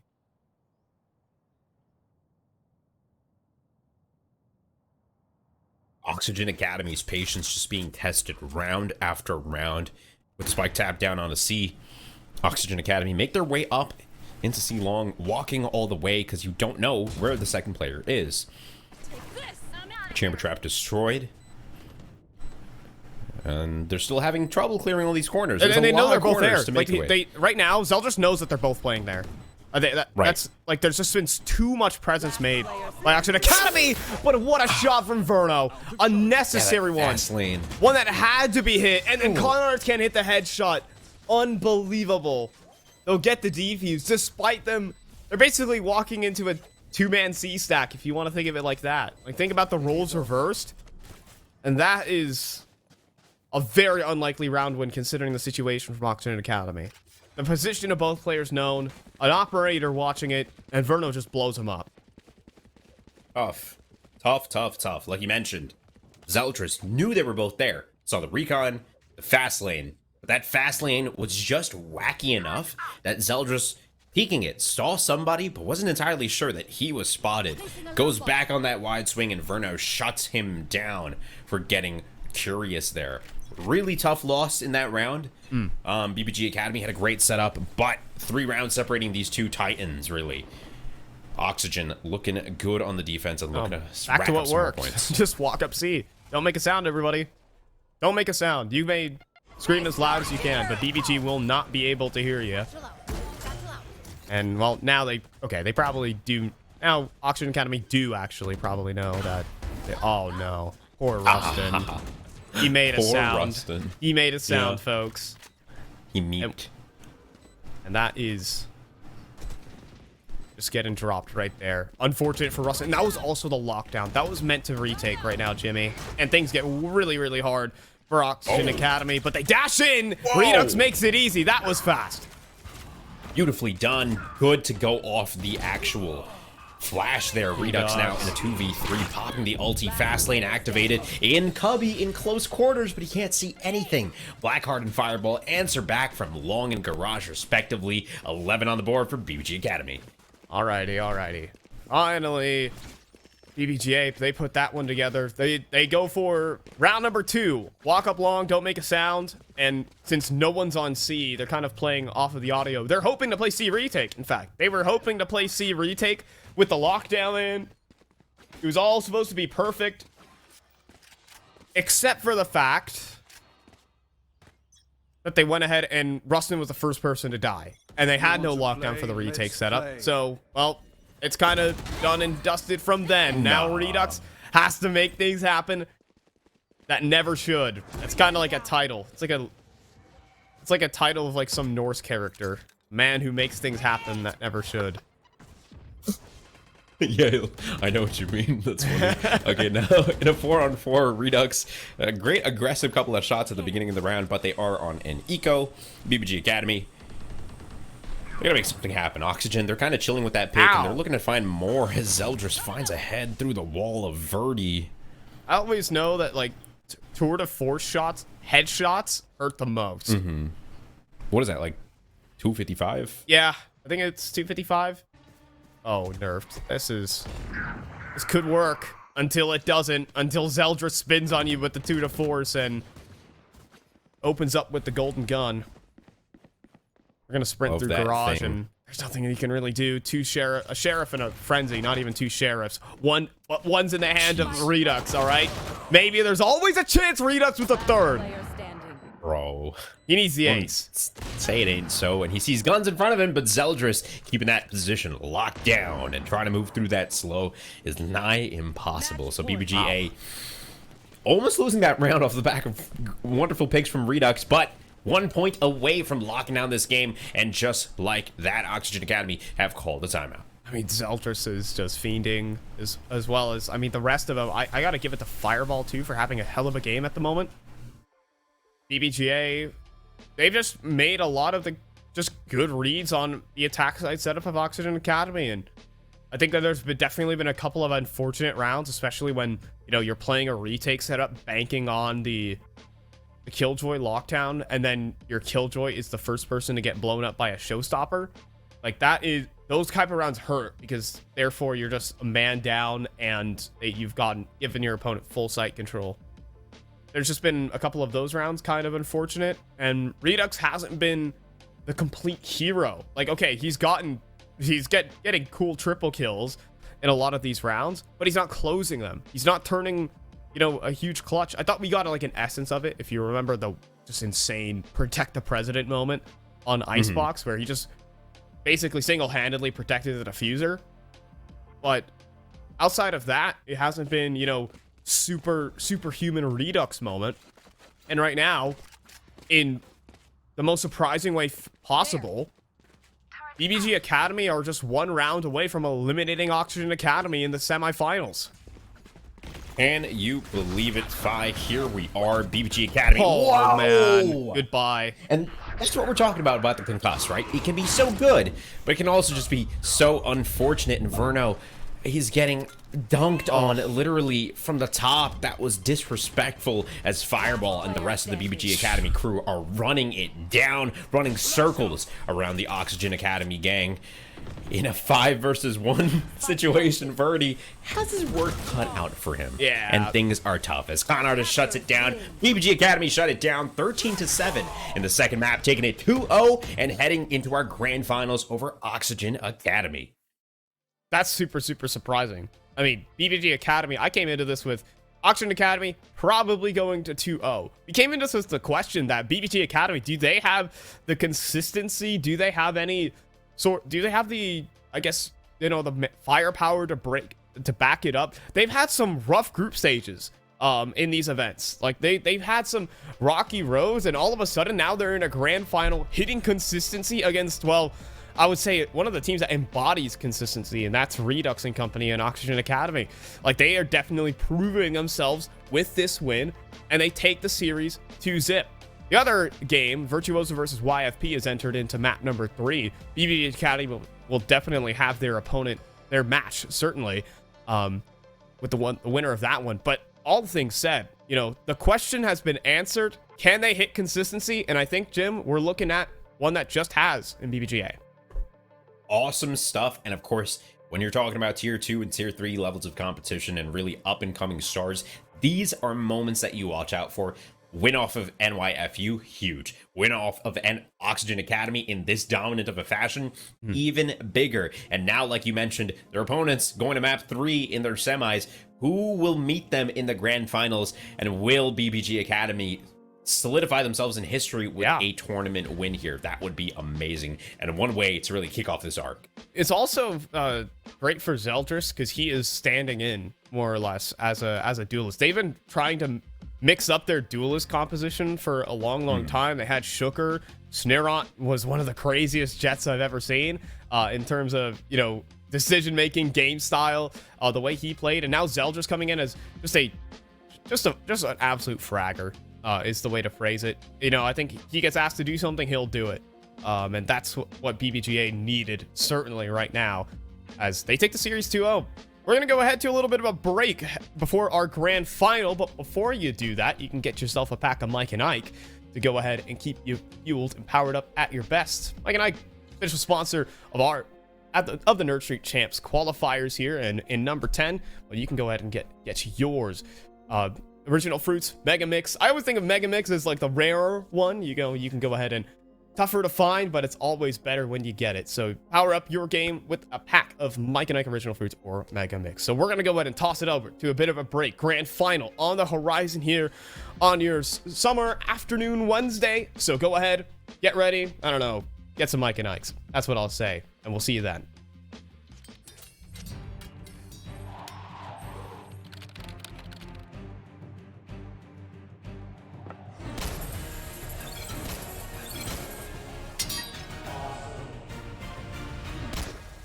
I know you only show up for these tournaments for the ads. I recently partnered with DigitalOcean to help spread the word on their amazing software. I think you mean their amazing web-based cloud computing services. Okay, if you're a developer, then you know how incredibly hard it can be to get started. Not true. DigitalOcean made their UI so simple you can start developing right away. Plus, they give you full access to their human support staff. Easy to start, human support staff. Don't forget, really transparent and affordable pricing. Okay, let's keep the tournament going.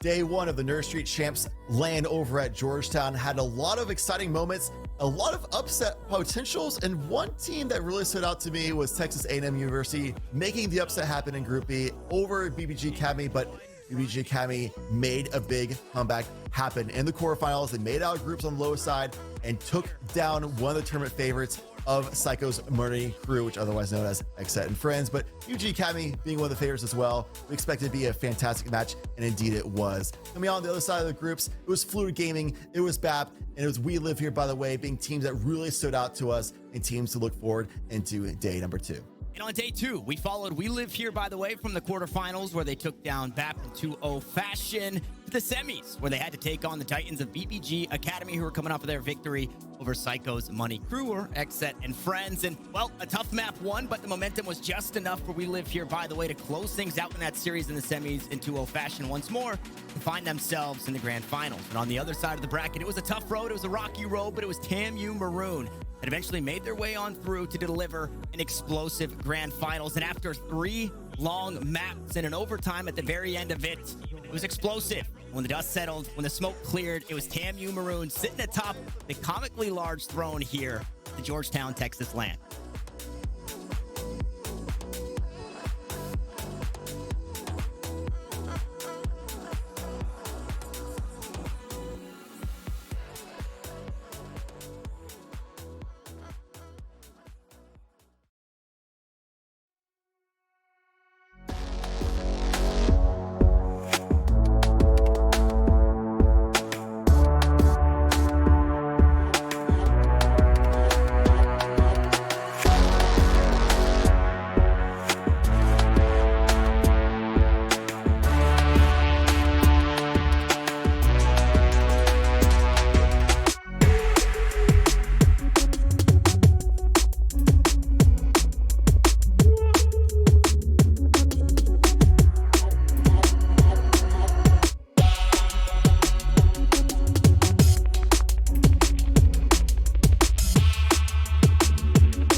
Spaceship.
And we've hit our grand finals, folks, at the Nerd Street Chance qualifier. It's number 10, and we have two completely new teams in these grand finals. YFP Gaming pulled a surprise win over a Virtuoso that was looking almost unstoppable yesterday, and now we also have Built by Gamers Academy joining them to take our grand final away. I'm joined by Jim Basco. He has the deep voice, and let's hop into this grand final.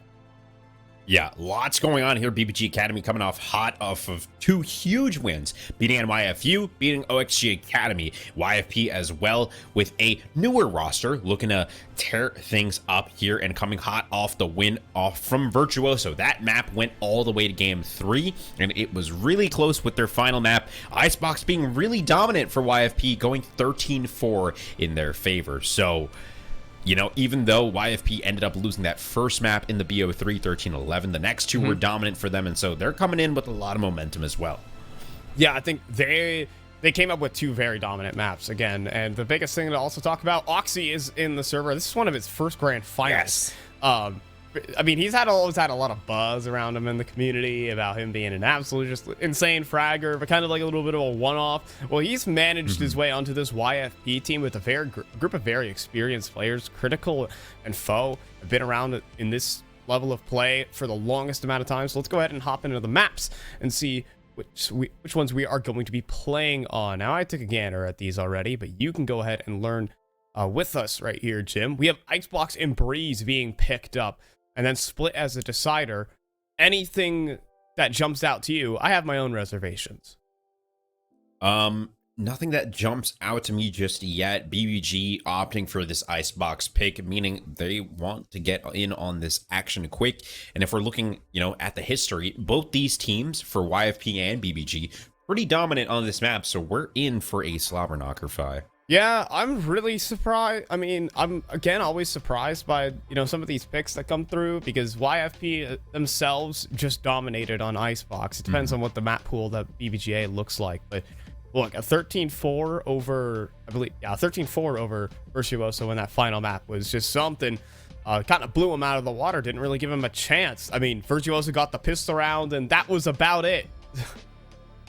Yeah, and yeah, that's pretty much as dominant as you can get, right? 13-6 and 13-4. So both of these teams looking hot for Icebox, and of course, with the rest of the maps, Breeze as well in the rotation. It's going to be good to watch. Like I said, though, both these teams with a lot of momentum riding behind them, and if I had to give a slight advantage to one of these squads over the other, I do want to say BBG Academy. They've had a little bit more of a break. They 2-0'd Oxygen Academy and have been able to just recuperate for a little longer than YFP has, right? Playing that map 3 is a marathon session. So coming into this one, in terms of momentum, BBG and YFP riding high. BBG maybe a little more refreshed overall, but we're still going to be in for a very tight game. Yeah, I'm going to go ahead and be smug and mysterious and say I don't know who's going to win this one, all things said. Because, you know, anything can happen in these kind of events, and we haven't really gotten a rain check on YFP just yet.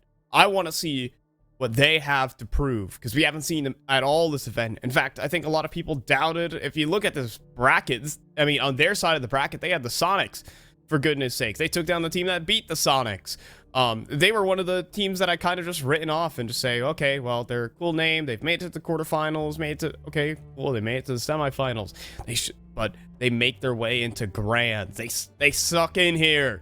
And well, now it's their time to prove themselves on that front. So let's see it from YFP as we have our agents locked in, more or less. Some of the standard stuff. I do like BBGA. They're kind of innovating. They're kind of, Blackheart normally was a permanent Sova player, and now he's working with the Fade. Con Artist picking that up instead. Some role shifts in for BBGA. Some fun stuff to be sure. Fun stuff to be sure. Key in differences between the two, yeah, KO and Fade. That's really it. At the end of the day, it does lend itself to a little bit more aggression on the side of BBG. We'll have to see if that's going to be the game plan moving forward. YFP here on the defense first, BBG Academy on the offense. Looks like they're going to be taking a quick aggression towards the A site as YFP stack on over towards B and are looking to push in a spawn. All right, Foe's going to get tagged up by that drone. Start off. I'm going to say, you want to be called Foe? You know what? I'll call him Foe. Foe for this one. Foe for Foe. He needs to get 4 first. So, all right. They have the A site. Plant's going to go through. Monsi is watching this flank, though. So let's get set down, though. They're still walking. They're being super patient about this one. And Monsi could get timinged. He will. Does get the spot Jerk in the meantime, so at least a 3v5. BBG decimated and decimating back in a 3-on-3 now. Fireball shooting from Nest, anchoring down for his team. BBG Academy getting out of that situation as Zeldris finds 2, dashes on out, leaving Foe by himself onto the A site. Gonna try and attempt a tap momentarily, but needs a little bit more information. He knows Fireball is by Nest. Zeldris in Maze, gonna give him a runaround for his money. Closes the gap, finds a headshot. BBG Academy 1-0. There we go. Just very patient there from Zeldris to walk up, take it slow, onto Foe. And so, all of that rhymed accidentally. So, BBGA, they're going to be able to walk away with the pistol round pretty fine and dandy in that respect.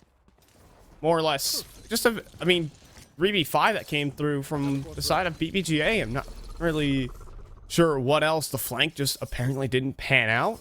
Got cleared out. I think they more or less got defeated in detail, focused down by the remaining 3 BBG players. Sort of isolated, not necessarily working all 5 players together. Foe's gonna chill out on the edge of his wall. Hope to maybe get cheeky with the right click. I think that's about all he can really do here, though. Oh, Foe undetected in the corner by Jenny. He might be able to find one, and he does. Before going down, it's tied 4-4 as YFP regrouping. They've got 3 on the flank. Monsi in a better spot this time around, expecting the pressure on the back. Was ready for 2, not necessarily ready for 3 as critical. Great right clicks at close range, tying it up again. 3-on-3. YFP got them locked in, but BBG has their number. Con Artist finding 1. Jerk gonna go down as well, and Cheat Code spotted out in rafters. Dropped to 11 HP, and Blackheart with the finish. BBG Academy a quick 2-0. There you go. Just cleaning up the anti-eco. It's all that really needs to be said about that one. Just a little bit of funny business done from Foe. That's all there is. Gun round gonna be back in play. Biggest thing I want to talk about, Zeldris on the Jet specifically was really fantastic on entry duty against Oxygen Academy. I mean, no one beats Redux often, I will say. And Zeldris was actually just able to out-aim him in a lot of these situations on attack side, and that's going to be a problem for YFP to deal with even early on in the game. We'll head over towards the B crates. Fireball, oh, he's just going to walk underneath too. He's going to outflank this entire B defense. No way Oxy's going to be ready for this. No way YFP are ready for this at all. Yep, Fireball making his way up onto the site. Keeping ADS, and at close range, Foe is just better, and he is aware of it that someone may have snuck through. Goes back for a peek into lane, and Oxy shuts him down. Great stuff back and forth. YFP and BBG tied up 3-3 here in this round. Going for a slower push here. BBG Academy opting to not take the spike to B.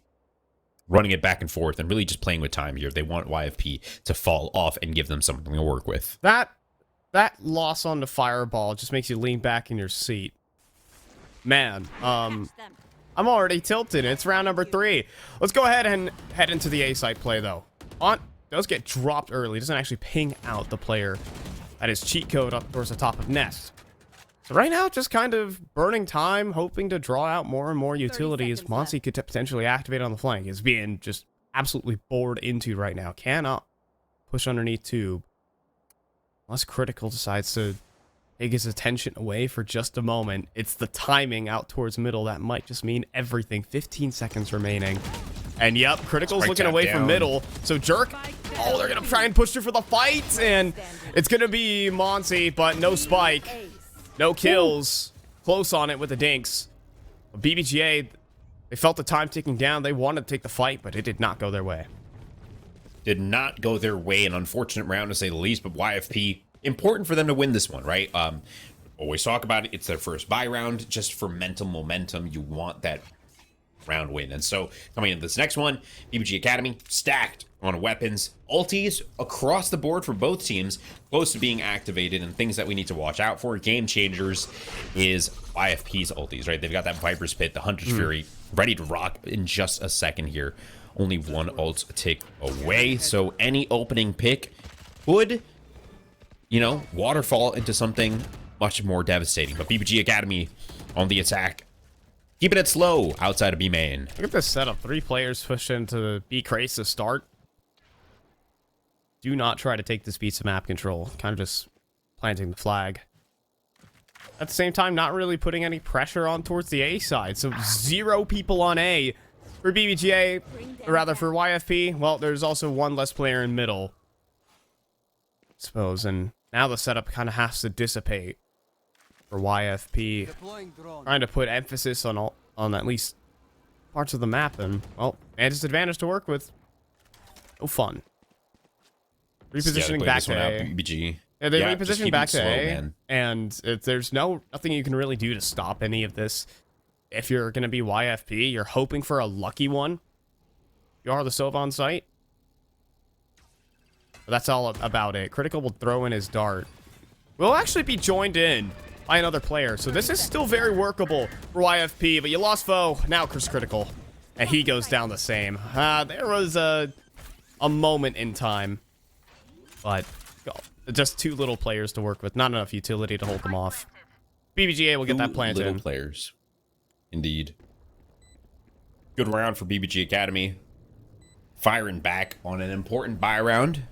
Off the back of this one, they're going to put YFP into an eco situation. And so in a 2v5, they're holding on to their guns. Maybe they'll find some success in the next round.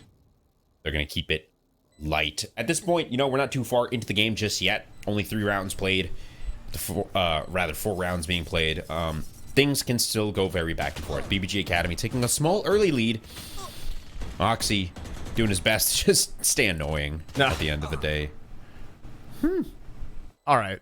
Well, he got Khan, I suppose. He'll fall, but that's going to be the spike going up.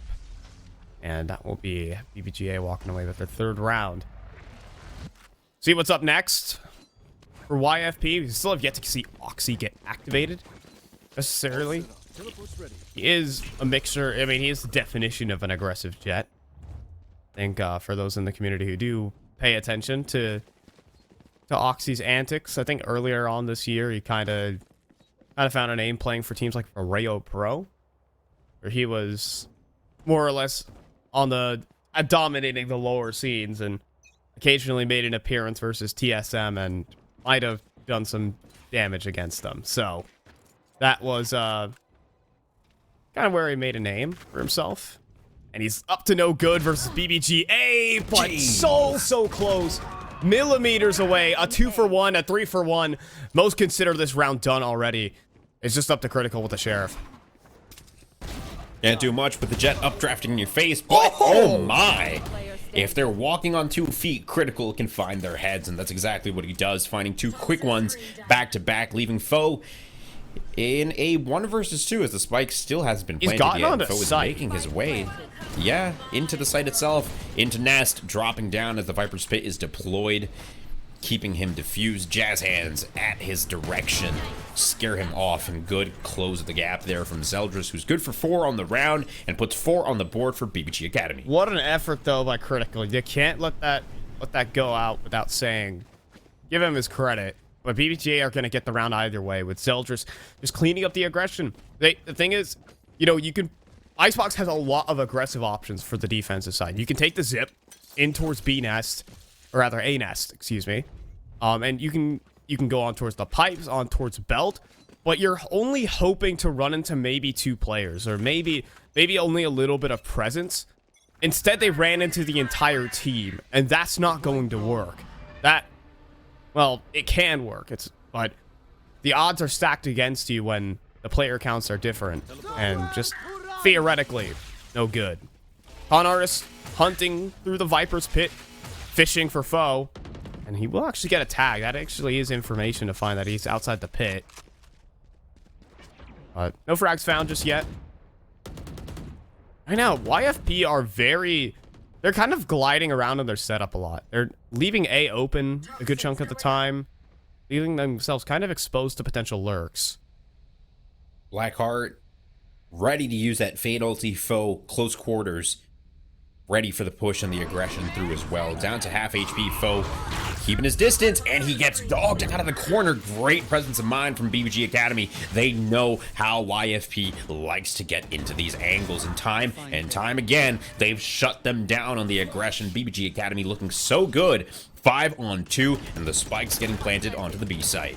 Oh, he gets out too. Come on. Blackheart was supposed to go down there, but Fireball's gonna drop them both. Flawless on the round for BBGA. It wasn't meant I mean, for foe, he's trying to play aggressively, but the Nightfall there is perfectly placed to just clear out the Viper's pit, make sure that no one's actually playing within it, and that just result. Foe going down. Jerk gets caught out towards middle, trying to maybe activate a flank as the push comes through.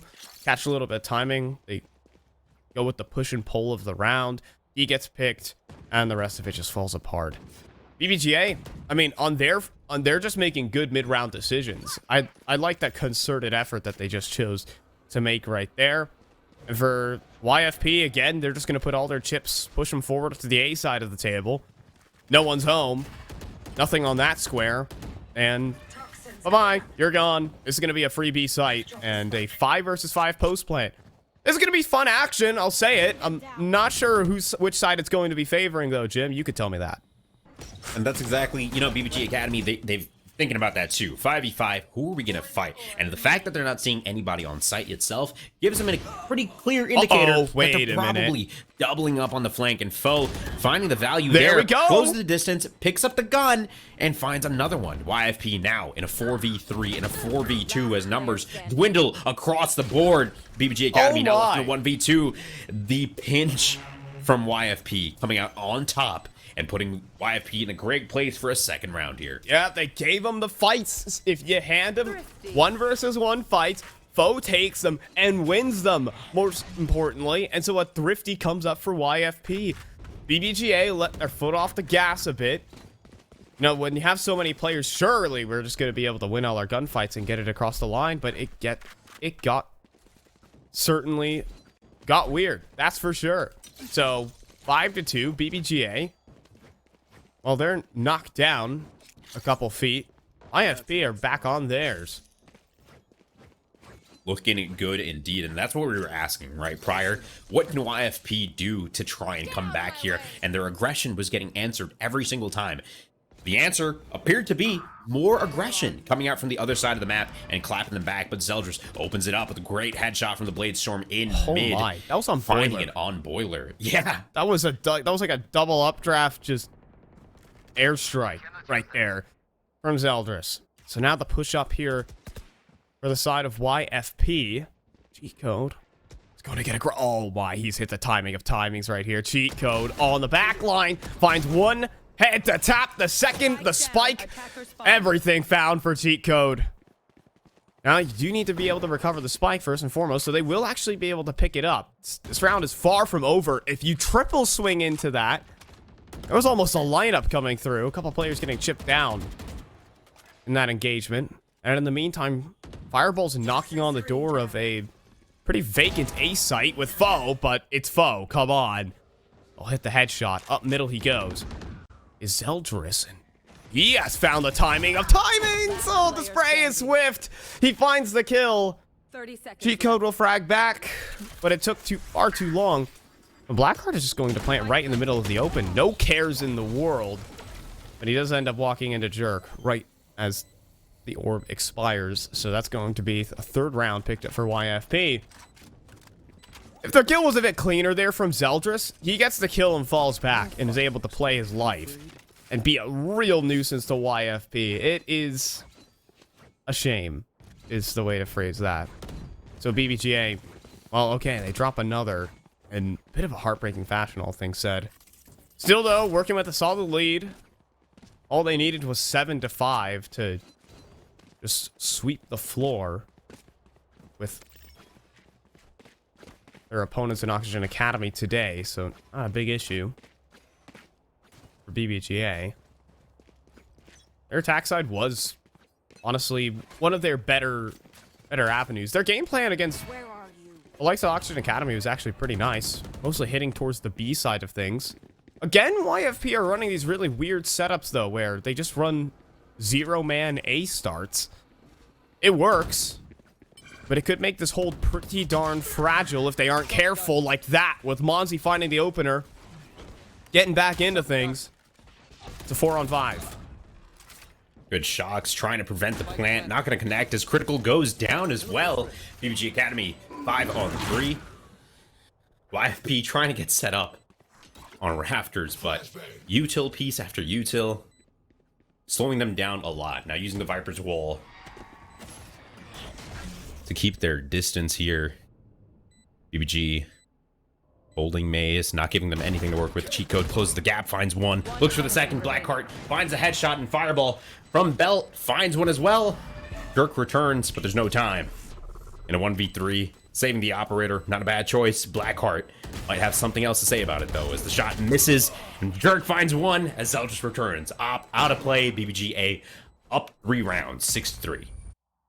There you go. That's just a much cleaner execute there, and at least a good realization there from BBGA that those A setups are a bit weaker on the end of YFP. There's nothing wrong with starting the round with 0 on A.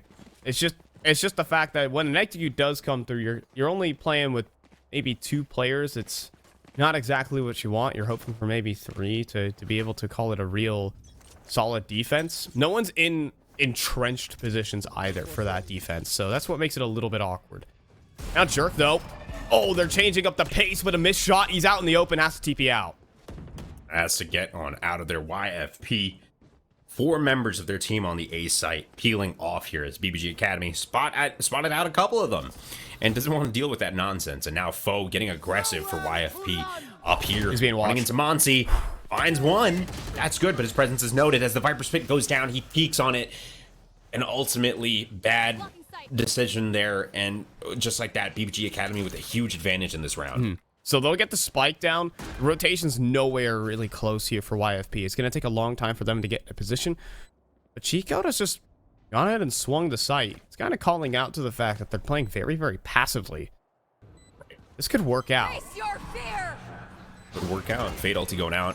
Connects. Trails detected. Fireball swinging off a yellow. Looking for a connection. Can't find it as Jerk. Thor to Force is good for 1. Recon scans. BBG Academy. Good. Tying it up. 3-on-3. It's close. YFP in a 2v1. 1-on-1 now. Jerk. Versus all the util in the world is tethered. Blackheart. Waits for the tap. Tap comes out. Going towards the half. And Blackheart, for a moment, whiffs there. Jerk is able to get off. But he's able to reposition, and Blackheart comes out on top. BBG Academy 7-3. Good decision making there from Blackheart. Just being able to hit spray in the nick of time. And 7-3. I mean, 7 was all they needed against Oxygen Academy to get it out there. So this isn't really a big issue for BBGA. They are laughing with it. In fact, and it's with a completely different game plan to the previous. Now they can start working the A side of the map. They love the B site versus Oxygen Academy. It worked out so well, even into Oxygen Academy's own B setups, but now they're kind of realizing A is empty. And with Jerk unable to connect and TP out of there, BBGA should know that they have some space to work with. They've pushed back YFP. Now they can begin to work other parts of the map, but look what YFP is up to. They are very far forward in towards B. Oxy. Aggressive. So was Fa. It's very committed angles. Academy, though. Exactly, very committed angles. BBG Academy. They were almost tempted to rotate back, but they were like, hold on a second. We don't have actual information of who's on site. So just like that, they're able to use some util, find a pick, and they're able to explode onto A side as YFP now scrambling to get their players into the right spots. Going to be able to make their way onto site and get the plant in. Spike planted. 4 on 5. Spike gets planted. It's out in the open too. It's not necessarily anything that's you can work with here for YFP. It's a tough retake with only sheriffs. I mean, a KO ultimate, but I have high doubts that'll be invested. 45. Closing the gap. Oh, man. Good on the shot. Maybe good to start this thing off for Oxy, but Zeldris with 2 back will quickly put this round down. Cheat code, though. Finds 1, but dropped. And just Jerk. 1v3, and oh, he's not saving this one, unfortunately, as Monsi will be able to hit the shot. Hit the headshot. 8-3. Take the op out of play. A lot of things playing against YFP as BBGA just came through, and all of a sudden their A executes are looking super potent. So good. And the read that they have on YFP, especially after that round, right? One round, they detect a lot of presence on the A site, they rotate off and go B. YFP tried making noise on A and scaring BBG to do the same thing. They're like, rotate off and come B. YFP send 3 of their members aggressive into B main like we were talking about. BBG Academy get kind of suspicious of it. They fish out the, really, their suspicions that were completely correct and opt for the A push, finding 1 and bursting out onto the site. Executes on point for BBG Academy. And we're in the last round of the first half. Oh, boy. Trying to be the last bastion of his team here and holding it down for B lane as Con Artist finds one back yellow. And from the back lines, Critical and Foe tearing things up. Foe is just fighting for his life out there, and he got 2 and got out. Monsi comes through on the mid lure. Critical extends, and Fireball is up to no good. That's an easy kill from Jerk. But that is information for the side of BBGA. Do you have an isolated fight wherever they go? It's a 1-1-1 right now for YFP. And low HP as well for Foe.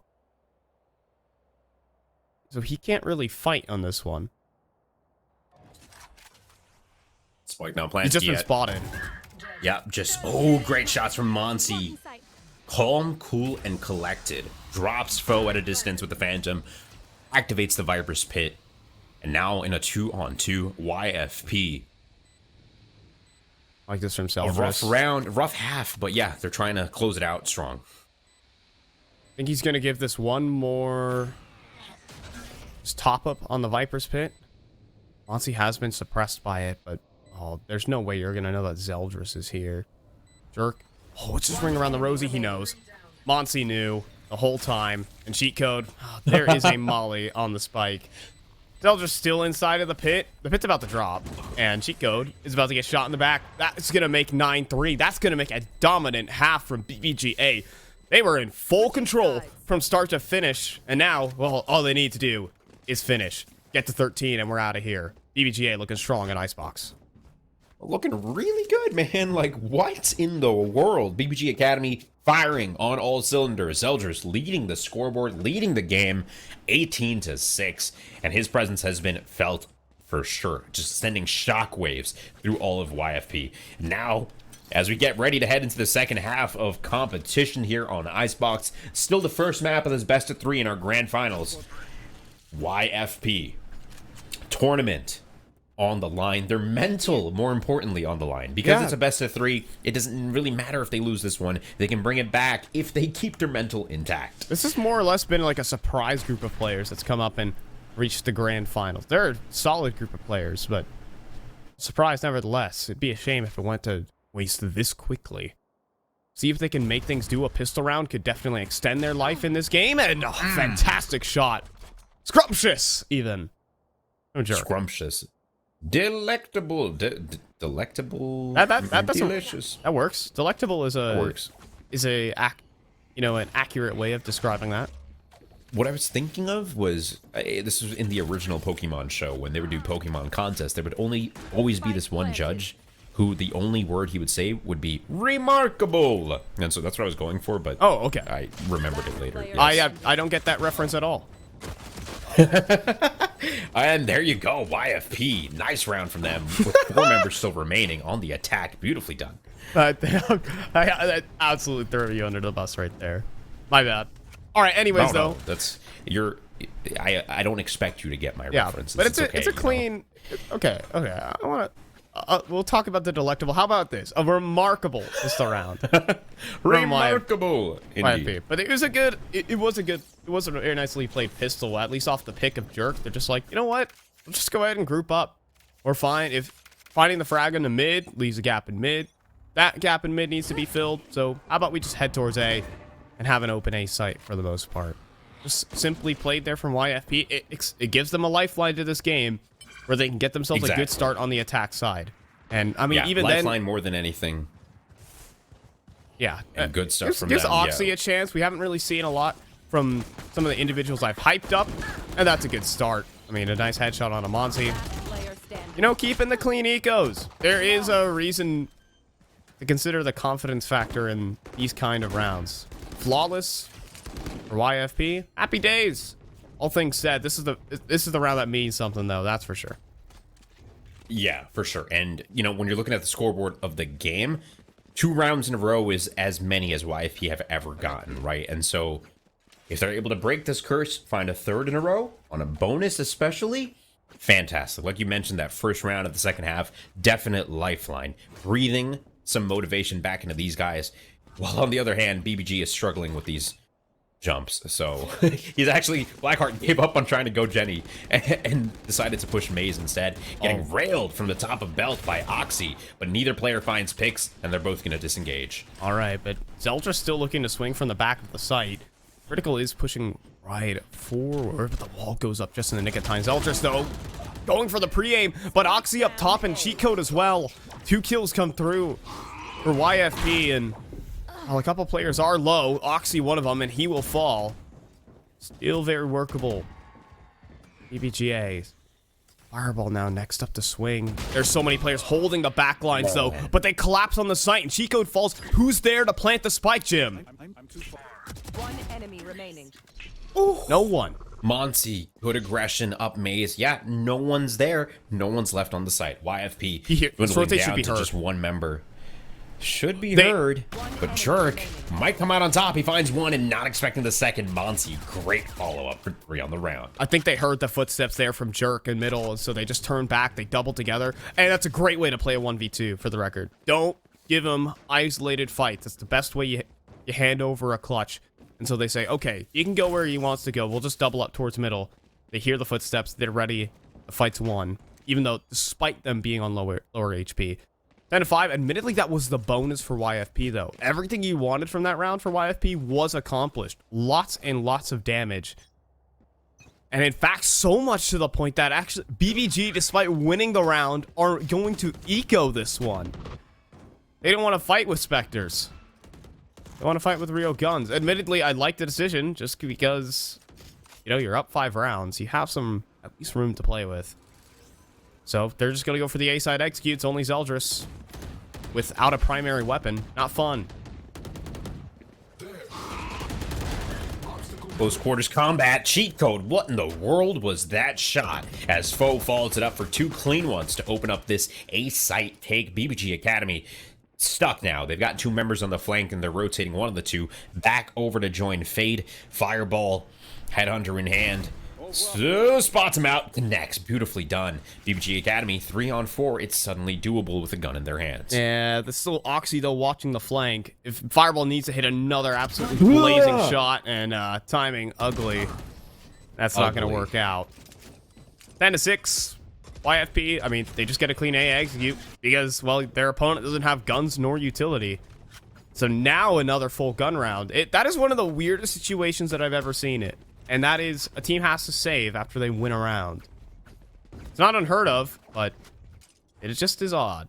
It's like if I had a nickel for every time it happened. weird. It's weird that I have 2 nickels, or however many times it's happened, but A gift. it's just weird that it's happened twice. It is weird that it's happened twice. PBG Academy, though. Oh my! Holy! The ego what a shot peak from Jerk. Exactly. That's exactly what that was. Jerk giving them a glimpse of what's going on inside of YFP. They're looking good. They're feeling good. And even though Oxy dashes out and gets clapped, Jerk is there to back him up. And YFP in a 4-on-3, they're ready to try and deal with this plant. BBG Academy, though, oh, not ready for the mid presence. And Jerk, good for 4 on the round from the back of yellow. YFP closes it to a 3-round game. The engine's back up and running right now for YFP. That was, I mean, first of all, a 6 swing in from middle from Jerk, just going for the dry one. Just go for the dry peek, and bye-bye. Connotters didn't even get a chance to shoot back. And then he just goes, all right, I don't like middle anymore. Walks back to B main. Finds 2, and then the lurk from Foe comes in as well. IFB just, they just diffed him in that round straight on. I mean, Monzi got suppressed towards yellow. A couple of maybe just getting caught out after and committing to some fights. Jerk going for similar things again. Trying to make magic happen twice. In the meantime, the A play is coming through, and oh, you can see about how this is gonna go. Poor Zeldris. Give a Con Artist. Shut down. Tied up. Con Artist trades it back. Foe good for 2. Once more, though. Pushing screens. Gets shut down. Blackheart equalizes once again. BBG Academy. In a weird round, it is a 2-on-2. Critical's gonna join up with cheat code here. C's also used. They're gonna try and buy time for a flank for Monzi. And that could be perfectly played. I'm not sure Monzi's made presence or not. It's the biggest question. So, Monzi has, crosshairs are only going to be drawn in towards spawn. And they don't know. I'm wondering if they're exposed on the flank, though. Monzi's taking the low route. Oh, and cheat code. Oh, gun now for Monzi. And sight being cleared out right now. This is massive. Monzi's going to clear sight. They have to know where they both are. And there you go. Blackheart rings out. And it's not planted for them. Blackheart gets 4. Beautifully done from Blackheart. Like you mentioned, Monzi not making presence, and by not making presence, you are creating threat, you are creating pressure. YFP are worried. They're like, okay, we know Blackheart's chilling up here, but where the hell is this other guy? So they keep moving around the map even after they put the spike down because they don't want to get taken advantage of. But at the end of the day, the patience from BBG comes out on top. Information's relayed and the kills are found. BBG Academy 11-7 in this first game of the BO3. Dude, just love the mid-round play there from BBGA, outplaying YFP. And also, well, Blackheart just outshooting them. Let's be honest. Doing a great job. Now it's just going to be bringing it back. It's straight A main aggression. Oxy, though, could not find the headshot. But Jerk will be able to drop down Zeldris and Monzi. The Viper's Pit gets dropped instantly. The A side open for business. A Viper's Pit of Foe's own. And this round is basically sunk. I don't see a way BBGA can really retake this easy. In a 3v5, Oxy's gonna get a headshot onto Blackheart to make things even worse. And they have been shut down here, Jim. Yeah, absolutely. Jerk just opening up the round, shutting down the Viper ult, and finding picks where Oxy couldn't. If it's not Oxy, if you've got a backup for him, he's 23-11, you're gonna be in a good spot, and YFP close it once again to a 3-round game. Dude, 23-11, all of a sudden. From the start of this half, I'm pretty sure he was running close to negative at halftime. Pretty sure he was negative at halftime. This guy just showed up and taken over in openers. You know, the freaking ego peak out towards mid. This guy's been a menace. So now, well, poor Monzi. They lined up a double through that. That was a collapse. But Zeldris, where has he showed up from? Pushing all the way through B. He just got 3 kills.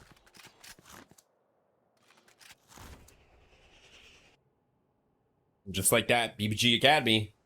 So low here, and they're going for a 3-man flank down middle, while YFP doing their best not to make a peep of noise as they push up onto A. Zeldris has just single-handedly won a round. Almost by random chance. Where did those 3 kills even come from? We were just in the eyes of Oxy and just saying, oh, this round might be possible, I suppose. It's like, dang, the rug just got pulled out from underneath YFP. Can they put it back underneath them as a 3-man flank? But it's being watched by both players. Drone's coming through. Critical has kills right on his plate. Fireball, though. Oh, yeah, he turns up and secures the round. Both headshots found. And BBGA, they're up to map point off the back of that round from Zeldris and this one from Fireball, a thrifty. That was impressive. Fireball really clean throughout the entire day of competition. BBG Academy, like you said, pulling the rug out from YFP.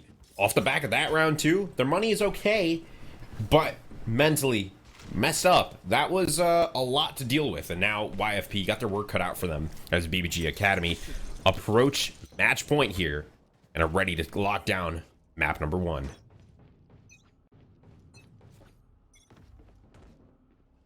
Holy. That dart is tough. Trying to at least take it off. And great presence. Oh, but spamming the smoke. Jerk has been out middle one too many times for Con Artist liking. That's going to be an instant headshot. And a read found in. Some days you gotta mix it up. And Jerk gets punished. 4v5. And, well, now they just have to turn it into a B hit. B hit Hopium. Taking their time once again. Viper Wall popped. Null Command is active.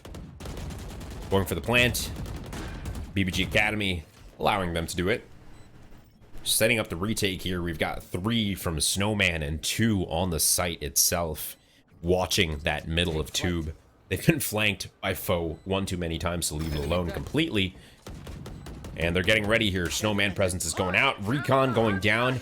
And of course, the Hunter's Fury connecting into lane for a lot of damage. Making Oxy dash top yellow where he's able to find 2. Like how? The time's running low. You don't have time to mess around with Oxy and foe's gotten 2.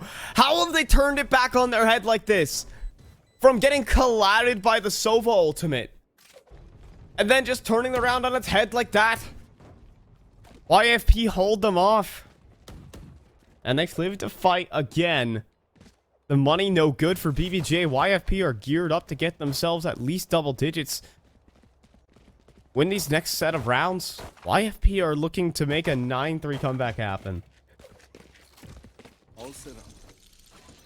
Here. Crazy. Now YFP holding on to dear life, really. Oxy popping up for 2 huge ones. Maybe he's back. Maybe he's feeling it. Oxy, we've known this name for so long.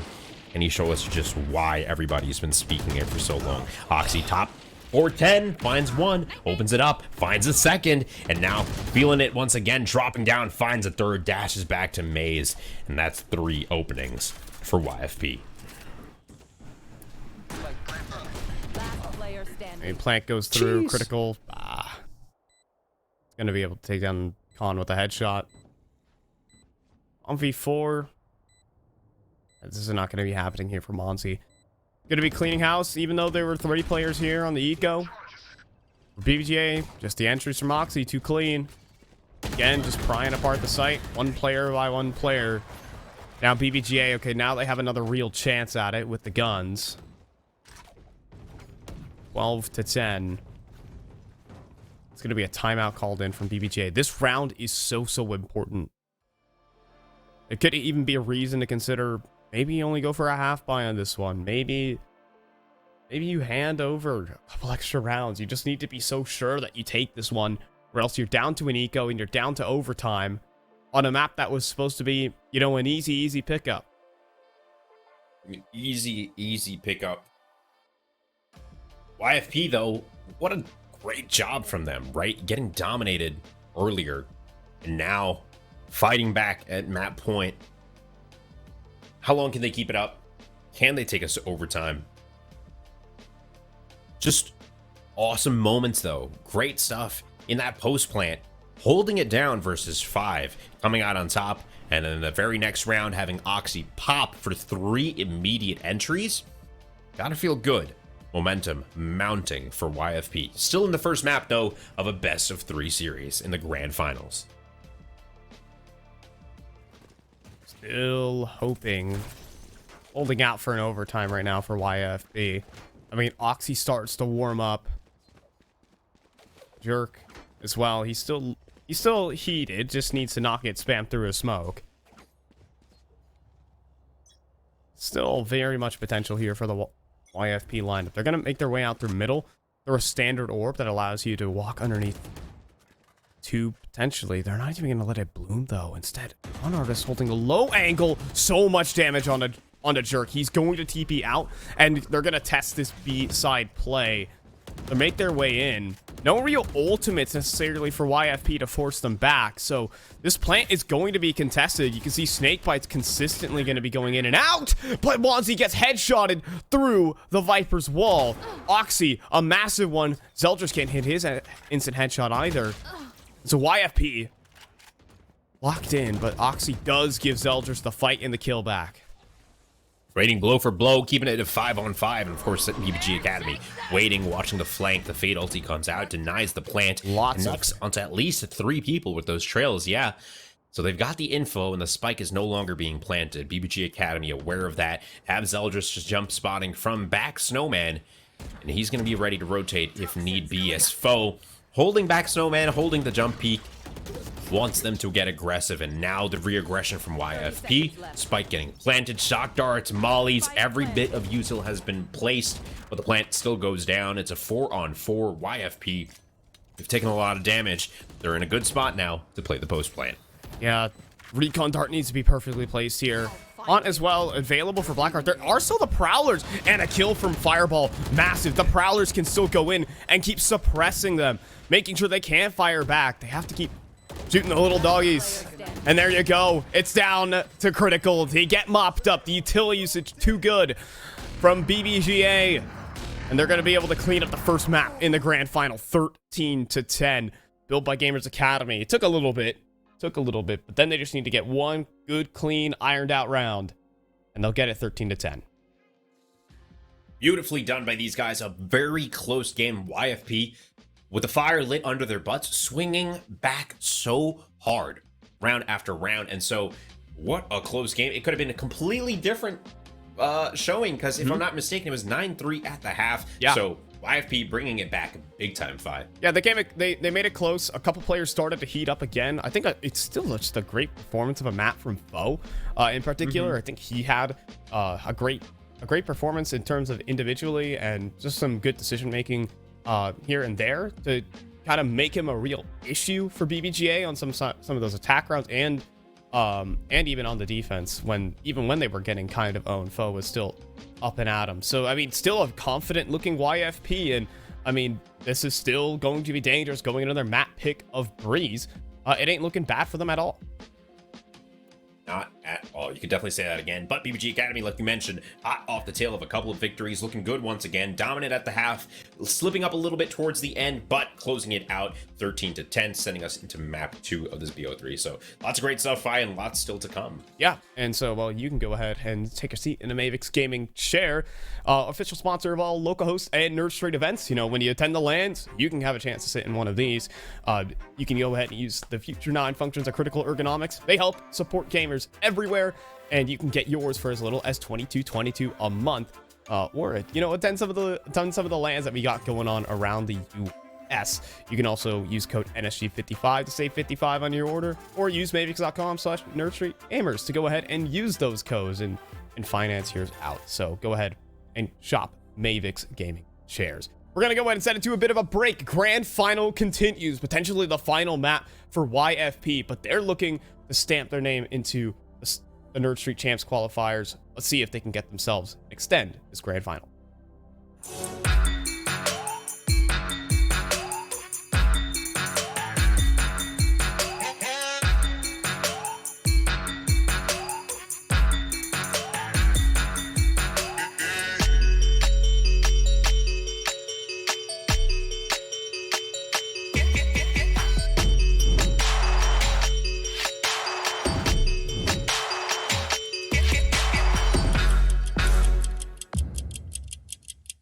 Arslan Ash is a hero of mine. I was there when he won EVO, and it was a very exciting match between him and me, and I just really wanted to take the opportunity. Honestly, it was an honor.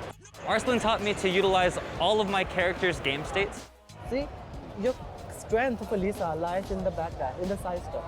One of the great things that he taught me is how to utilize my character's movement and to optimize damage. Elisa down power 2 is very good. It's 16 frame and it's safe on low, and sometimes it crush high moves.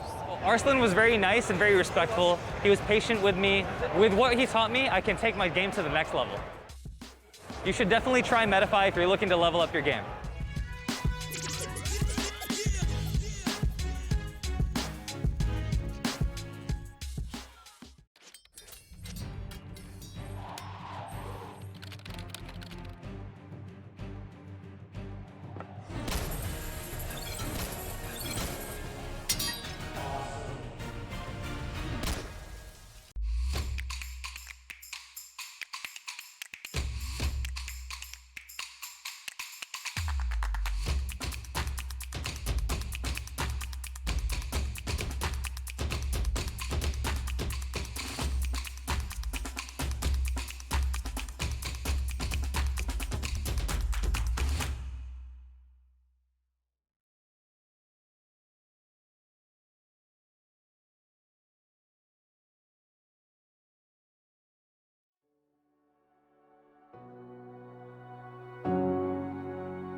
Grand final time continues here at the Nerd Street Champs qualifier number 10, YFP versus BBGA. And BBGA, while they could have been a quicker map number 1, they got it either way. And now they're heading over to YFP's pick, Breeze. And so, while diving into this one, YFP still kind of proving themselves, at least on broadcast. We didn't expect them to make it to this grand final in the first place, but they still managed to put up a good fight. Great stuff from YFP overall on Icebox, right? BBG Academy at the half led 9-3. By the end of it, though, 13-10, 3 rounds separating the two squads. And like you mentioned, Fi, it was BBG's map pick. As we head on over to Breeze, we might just have a very different story on our hands, and we might just have a potential map 3. Given how close that one was, YFP, like you mentioned, we weren't necessarily expecting them in the finals, but neither were we for BBG Academy. They have both fought tooth and nail all day long, and 3 rounds separate these two teams in the one victory, really, that's happened so far. So, competitive to say the least. YFP still have a lot to prove. They're locked in, they're ready to go, and this is their map pick, so if there's anywhere they're going to show it, it's going to be here. Yeah, you know, I mean, for these group of guys, this is their debut event, like, as a unit. This is, honestly, all things said, already maybe a victory to even get it to this grand final, get it to this point, and take a very convincing, at least competitive map, excuse me, against BBGA. I mean, this could be the end of the road for YFP. Who knows? But if they want to put us in fight, I'm all for it. Welcome to Breeze. And at least for the side of YFP, they can come out and prove themselves as a unit. But this is already a fantastic debut. I think that we kind of left that unmentioned. Great group of players, but while coming here to prove themselves against some of the better teams in North America, it's going to be a tall order. And I think some of these games, considering this team is so new and considering this is their debut, some of these games can devolve into a bit of a slugfest. All things considered, when you're playing on a team this is their off map, this could be really, really scary. Scary indeed, and both these teams with a lot to prove, like you mentioned, debuts and really just new highs for both these squads. Can they maintain it all the way into the grand finals?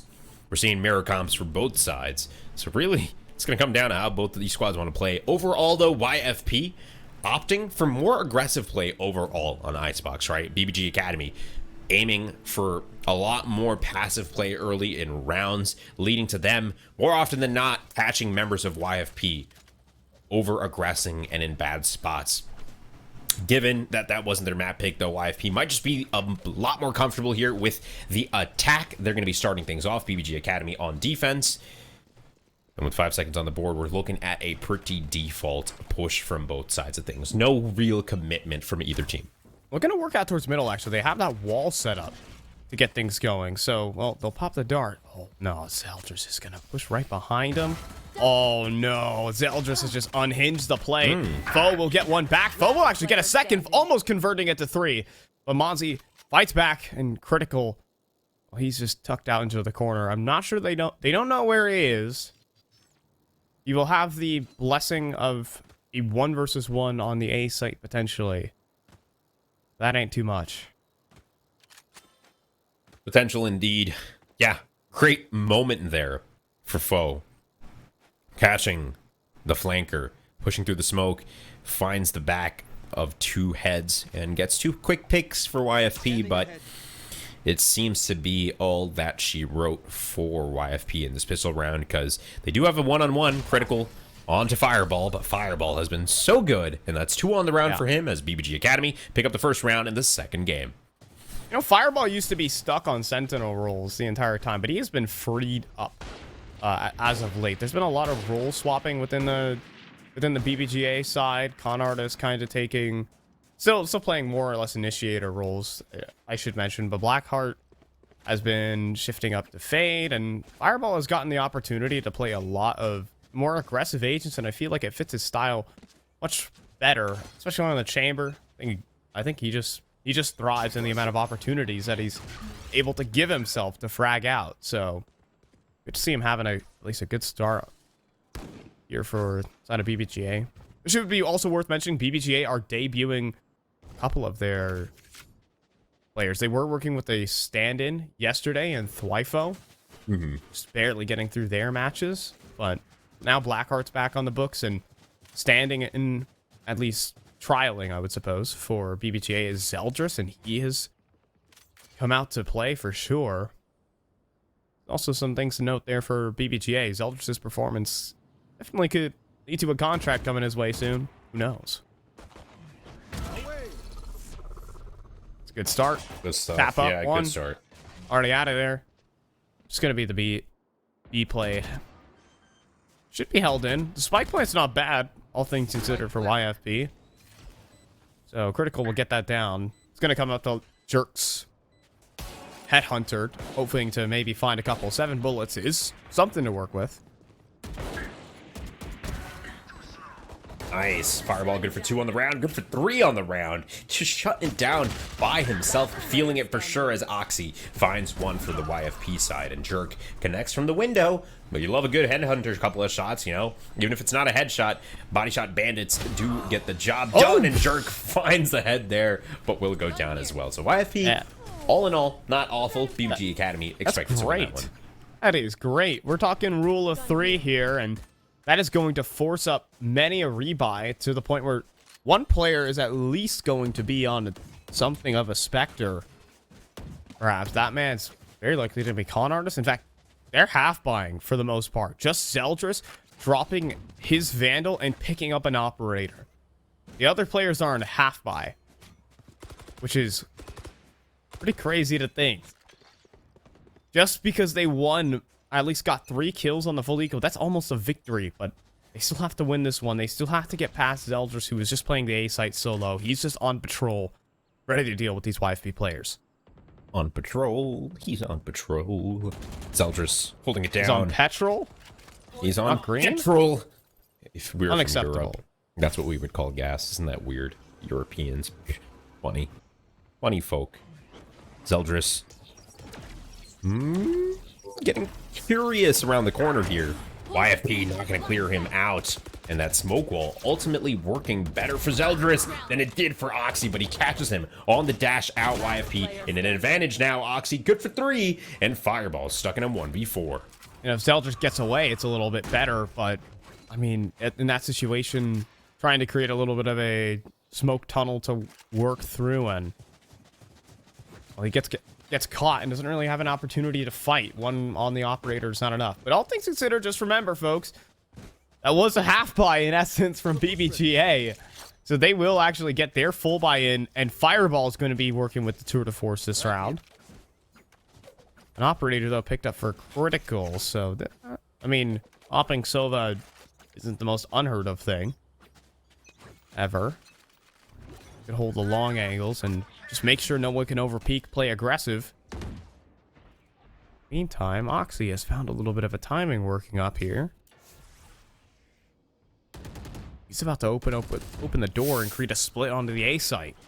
Yep, opening the door immediately. Oh, Blackheart, that's so unfortunate. And just like that, YFP using that moment of confusion on the site from the door opening to find 2. Cheat code with a great flash. And the timing's not there, but Oxy is there to save the day. 2 great headshots, leaving once again Fireball in a 1v4. Yeah, he's walking up bottom middle. Never got a chance to fire an op shot. Fire fire. Sure. I guess that works. Mm-hmm. But, not really. I mean, no impact here. And more or less, just the split coming through just instantly ends the round on the spot. Yeah. I think, honestly, that shock dart there from Blackheart hitting the wall was actually pretty catastrophic. That shock dart would have done tons of damage and... Wow. What on earth? What is going on here? Fireball will eventually get ran down. But that shock dart there from Blackheart would have been able to chunk away 2 players, maybe slow the execute just a little bit. Like, there were a lot of mites there for BBGA, but all in all, just a good, well-timed split coming through from YFP that BBGA were never ready for. Never ready, never ready. But tied up we are. 2-2 on the board. BBG on a bad buy. They're on an eco here. They've got the Bladestorm in hand, and so Zeldris looking for some action with that. We've seen him absolutely demolish rounds single-handedly with it, so there is still a possibility that BBG wins this round. But tied 2-2, YFP looking to gain control of the pace of this series and perhaps take us to a map 3 as Zeldris gets aggressive here on towards A site. Into shop. They have no idea he's in shop right now. He has hit a massive timing. He has hit a nuclear timing. He just has just spotted the spike. This is going to be a free kill. Oh, no, it's not. He jumps right out. Oh, no, no, no. Yeah, that's the difficulty of it. Great timing there, but gets stuck in the middle of 3 people. So he gets enclosed on by the end of it. All YFP. We cut onto the A site. Blackheart equalizes for a moment as Oxy fires back, finds 2. And Monty trying it from a distance as YFP takes the lead 3-2. Oh, I cry. I think I'm crying right now for Zeldris. How? It was so perfect. You go up the zip. Ah, nice free kill onto cheat code, and he gets away. He had no idea that critical was inside a cave, so who knows what would have happened if he got the kill on cheat code, but oh man, he was so perfect. He even spotted the spike. I'm not sure that was even communicated. They were just eyes too big for your stomach sometimes. Exactly. Yeah, at the end of the day, just in a rough spot, not able to make it work, and now YFP respecting the KO suppression just a little bit. They're slowing it down, though. They are ready for the aggression for BBG Academy, and they want to catch it out and try and capitalize on it. Just sitting in spawn. Just waiting. Not burning a drop of utility. It does allow a lot of forward space to be taken, so time is going to be shaved off the clock here, but at the moment, BBGA are pretty darn convinced that this one is coming in towards the A side of things. They've left B completely vacant. This isn't going to stop anything. In fact, they know the site is empty because when that Viper wall goes up, they know the Viper is not being suppressed. So, Monty? There is a time he could push through that. Oh, it's so scary, though. Yep, Spike gets planted, 5-on-5. The pit is dropped. Suppressions go out left and right as Oxy and Monty fire back 1-for-1. Oxy good for a second, looking for a third. He's dicing and dancing around this half wall, though. Oxy finds 3, cheat code good for a 4th, as Zeldris finally finds one for BBG Academy. With the operator going down, though, Critical secures round number 4. Oxy just never gets traded. He never can be traded. Every single fight is a 1v1. You're hoping there for BBGA that someone can maybe swing out towards half wall and deal with him, but there's players in B main, players back site, and so Oxy gets free reign to take whatever fight that he wants to. So Oxy just uncontested in that, and Oxy does what he does best. Half fight coming up for BBGA, lead coming up, huge one for YFP, 4-2. This is starting to get out of control for BBGA. YFP on their debut. He's going to take a map off of a top 30 team in NA. Yeah.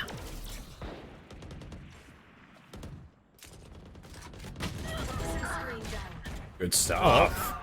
Whoa! Whoa! There is no way that should have been possible, but Foe making it seem real as Oxy and the rest of the YFP squad open it up. BBG Academy on the back foot as Monty, left by their lonesome, scout in hand, is just pacing around in the hallway. What do they do?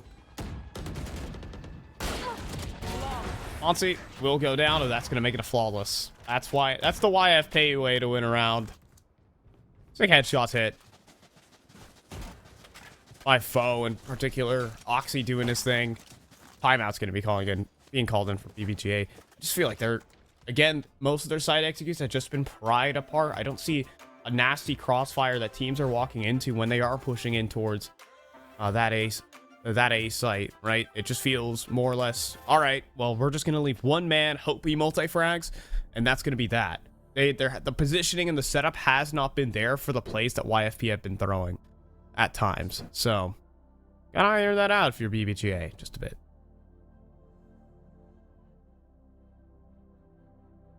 Yep.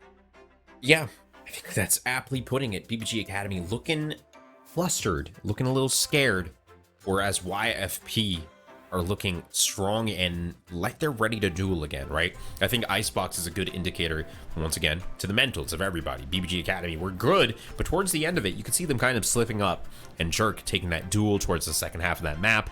Confident, comes out on top. it's just like these little indicators have been pointing us to YFP slowly building energy, just biding time. And here they are, Oxy at 14-4, and they are exploding out onto these sites. And BBG Academy are struggling to deal with it. YFP had more opening kills last map than BBGA did. Like, that just kind of shows that this team is still definitely a force to be reckoned with. Now looking to... But a lot of presence halls is actually BBGA with Con Artist playing in front. Flash tossed in, Oxy blind, and he readjusts on the cheat code. I love this readjustment. But there goes the Hunter's Fury trying to force them back, and Oxy gets a freebie on the way out. 3v3, and another tag landed by the Hunter's Fury. Con Artist down low, but Blackheart is able to frag right back 2v3. But the thing is here for YFP is they're walking back on the A site. Con Artist can't fight because he's low, so they should get a plant. Or maybe push forward, but the drone's gonna spot him out. They can't push forward. In fact, the tags could try to turn it into a kill here on the critical, and Con Artist takes his opportunity. He'll swing out, he'll get the frag, and it's just leaving Jerk. 1v3, pushing forward with the operator, completely blinded up by Con Artist, and now about to get shot from multiple angles. He's gone. And that's BBGA. That's a seamless round. Seamless indeed, and what a way to fire back, even accounting for a late round rotate, leaving Fireball on B till they can get the spike down and they spot it towards Orange. Great stuff from them, and that's one way to fire back. BBG Academy, after losing 5 rounds in a row, are back on the board. 3-5, only 2 rounds separating these two squads, and we're currently in the second map of a best-of-3 grand finals. So BBG, that's a fantastic readjustment back into halls to get things going again. Down middle now. To be the option. Fireball looking for the instant headshot. Just a little bit of movement and accuracy though. That would have been a headshot. They're going to try and turn the split onto A yet again. It's worked multiple times and it's going to work again, but cheat code will fall this time. With Blackheart providing cover. Jerk still late into halls. He reveals his presence, and look at the tags that are coming through from Blackheart, allowing Zeldris to easily frag out as well. Peeking forward, though, is what LFT Oxy. Peeking into Blackheart, and they're just trying to hunt for the kill, and a Blackheart, he overextends the mark. Zeldris now on the flank. He finds Pha. And now 1v1 between himself and Critical. Critical's so low, though. The shorty could probably do it here for Zeldris, but he has no idea where Critical could possibly be. Smoke tunnels to cross to the site, to the spike, and Critical, he's nowhere even close. Ops out, and Zeldris has got it. BBGA, again, this time they stabilize a late round situation when the round isn't going their way, and they still get it done. No charges left. I love that round. What a huge momentum shift from BBG Academy, and what a play from Zeldris, right? Smoke tunnel, get to the site, tap it, force out some pressure from YFP. Get on the angle, Zeldris hits the shot. That, when we talk about clapping back, when we talk about putting the pace of the game back into your own hands, this is how you do it, ladies and gents. BBG Academy putting on a clinic right now and closing the gap between the two squads in the best of 3 grand finals to just 1 round. And now Zeldris getting ready for an aggressive peek outside of B as YFP themselves are ready to send it, and just the timing doesn't work out there. Things are unfortunate. They're making a lot of presence mid, that's why, and there you go. Zeldris comes back, deals with that presence. Goodbye, Oxy. And they even have Blackheart into Nest. You serious? You can try and tap through that? Maybe. Then they try to re-execute back into B, and adios to 2. Hit goes in. There's also drone tag that could take out Zeldris, and that will happen. But delaying the spike plan allows them to swarm this site. And more tags going through. This is very, very risky. Playing like that. Another tag through, but this time Blackheart fires back, sees the muzzle flash, and will find Critical. Now just Pha inside. Blackheart's got him. And that's going to be 5-all. BBGA was just with straight readjustments. They're reacting to the pressure so well of YFP. Great stuff from BBG Academy. And the game is tied in round 10. And as we head into round 11, YFP, their econ, if I'm not mistaken, should be kind of poopy. Let's take a look at it right now, and it looks like they're kind of hanging out, actually. BBG, on the other hand, will be lacking. And so as a timeout gets called from YFP, this is a good point. to just slow it down a little bit, right? Our explosive takes were great, and it found us that little peak in the inevitable timeline of the game. But how do we manage to stay consistent and stay on top? BBG Academy took their losses, they adapted, and they tied things up, and they're ready to take the lead, man. Yeah, they've just been at a point where I said the game was going to get out of control at 5-2, and they certainly have reeled it back in for BBGA. They've been just confidently taking just extremities of the map. They've been happy to push down middle, happy to push in a little bit into B main as well, just kind of poke and prod, see what the attack side default is up to in these earlier rounds to kind of get a tell what could be happening and at least be prepared. Because I think what was catching BBGA off guard was just sort of, you know, these surprise, they're splitting through halls and there's no information inside of halls. So at least prodding the default right now for side of BBGA and getting that early info is the most important thing. And there you go. I mean, early on to the B, they realized, okay, there's no one in elbow. There were, but in their mind, there weren't. We're going to peek back in the middle. Same thing here for Zeldris. This time around, he's going to push forward. And right into foe, and he'll find the kill. This is a spike, too. They're Oxy trying to hunt down again, but he's dropped. And a knife tossed in just to slow down the play. Zeldris out in the middle of the open, does get pinged out by the drone. Maybe some more, but Conartist is able to find cheat code nevertheless. The drone swing, and Conartist has gotten the double kill. Oxy, so much on his plate, is gonna fall to Zeldris. And BBGA again. This time they get early info, they draw all the rotates back. Perfect hold. Guys, if you're ever wondering how you play KO, how you properly play an initiator to lock down a site, watch Conartist. The suppress denies time and space, like Fi was mentioning. Conartist, his position isn't revealed, so he can hunker down. He has pop flashes, and he has a nade. So keeping all those variables in check, while the suppress is still active, Conartist goes for the initial peek, and his teammate Zeldris peeks from the back. That 1-2 punch is devastating, and YFP can't make it through and get shredded like cheese on the entrance. And now BBG Academy, for the first time in a long time, have taken the lead in this half and are looking to shut it down. Pause. Fireball is back out towards middle. He's let one player pass. I think he knows this, though. For sure he does. And Oxy, playing a dangerous game. Doesn't even cross back. He's going to drop in the Cloudburst. Nothing going to be committed there. The Viper Spit actually does go in towards B. Is it going to keep them at bay, even? To Decay itself, though, is just going to be so painful trying to push this. They're going to try and drone it out.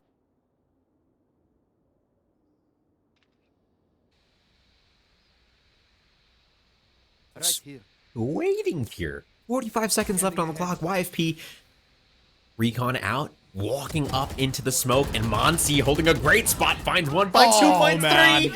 Beautifully done. And he's holding right in the spot where if they come forward, walking quietly through that gate, Monsi would see them first, and that's exactly what happens. YFP dwindled down just to one member remaining as Oxy up and nest gets shut down by Zeldris, and BBG Academy come back after losing 5 rounds in a row to take the advantage in the first half.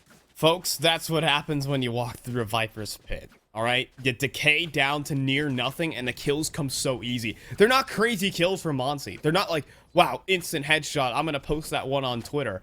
But it's just the fact that they're all 80 HP, lower than that even, and they just rely too much on it. Once the dart is seen there by Monsi as well, he absolutely knows what's about to be coming. That's just a signal to say, oh, keep my gun up again. They're probably walking inside of my pit. And it happened as easy as that. Even just got one completely through the smoke just as a result of just muzzle flare. So that was just simple stuff for Monsi. Now they're just going to go ahead, push aggressively in towards B main. This time around, it don't work for BBGA. They're pushing forward, and the damage is certainly being done by Oxy and Jerk. But 2 for 2. We're standing at 3 on 3 as they walk back up. Elbow into a waiting critical. shot. Yeah, Lots of great space gained shots. as a result of that, but there's a massive flank as well. That needs to be accounted for. That's trying to cut rotations. It's Foe. But the thing is, if they don't rotate, Foe does not get to play the round of Valorant. He's going to have to be a little antsy here. Try and find information, maybe kills, and they're about to slip the net just as they get up in the nest. The jig's up already. BBGA don't know the jig is up, though.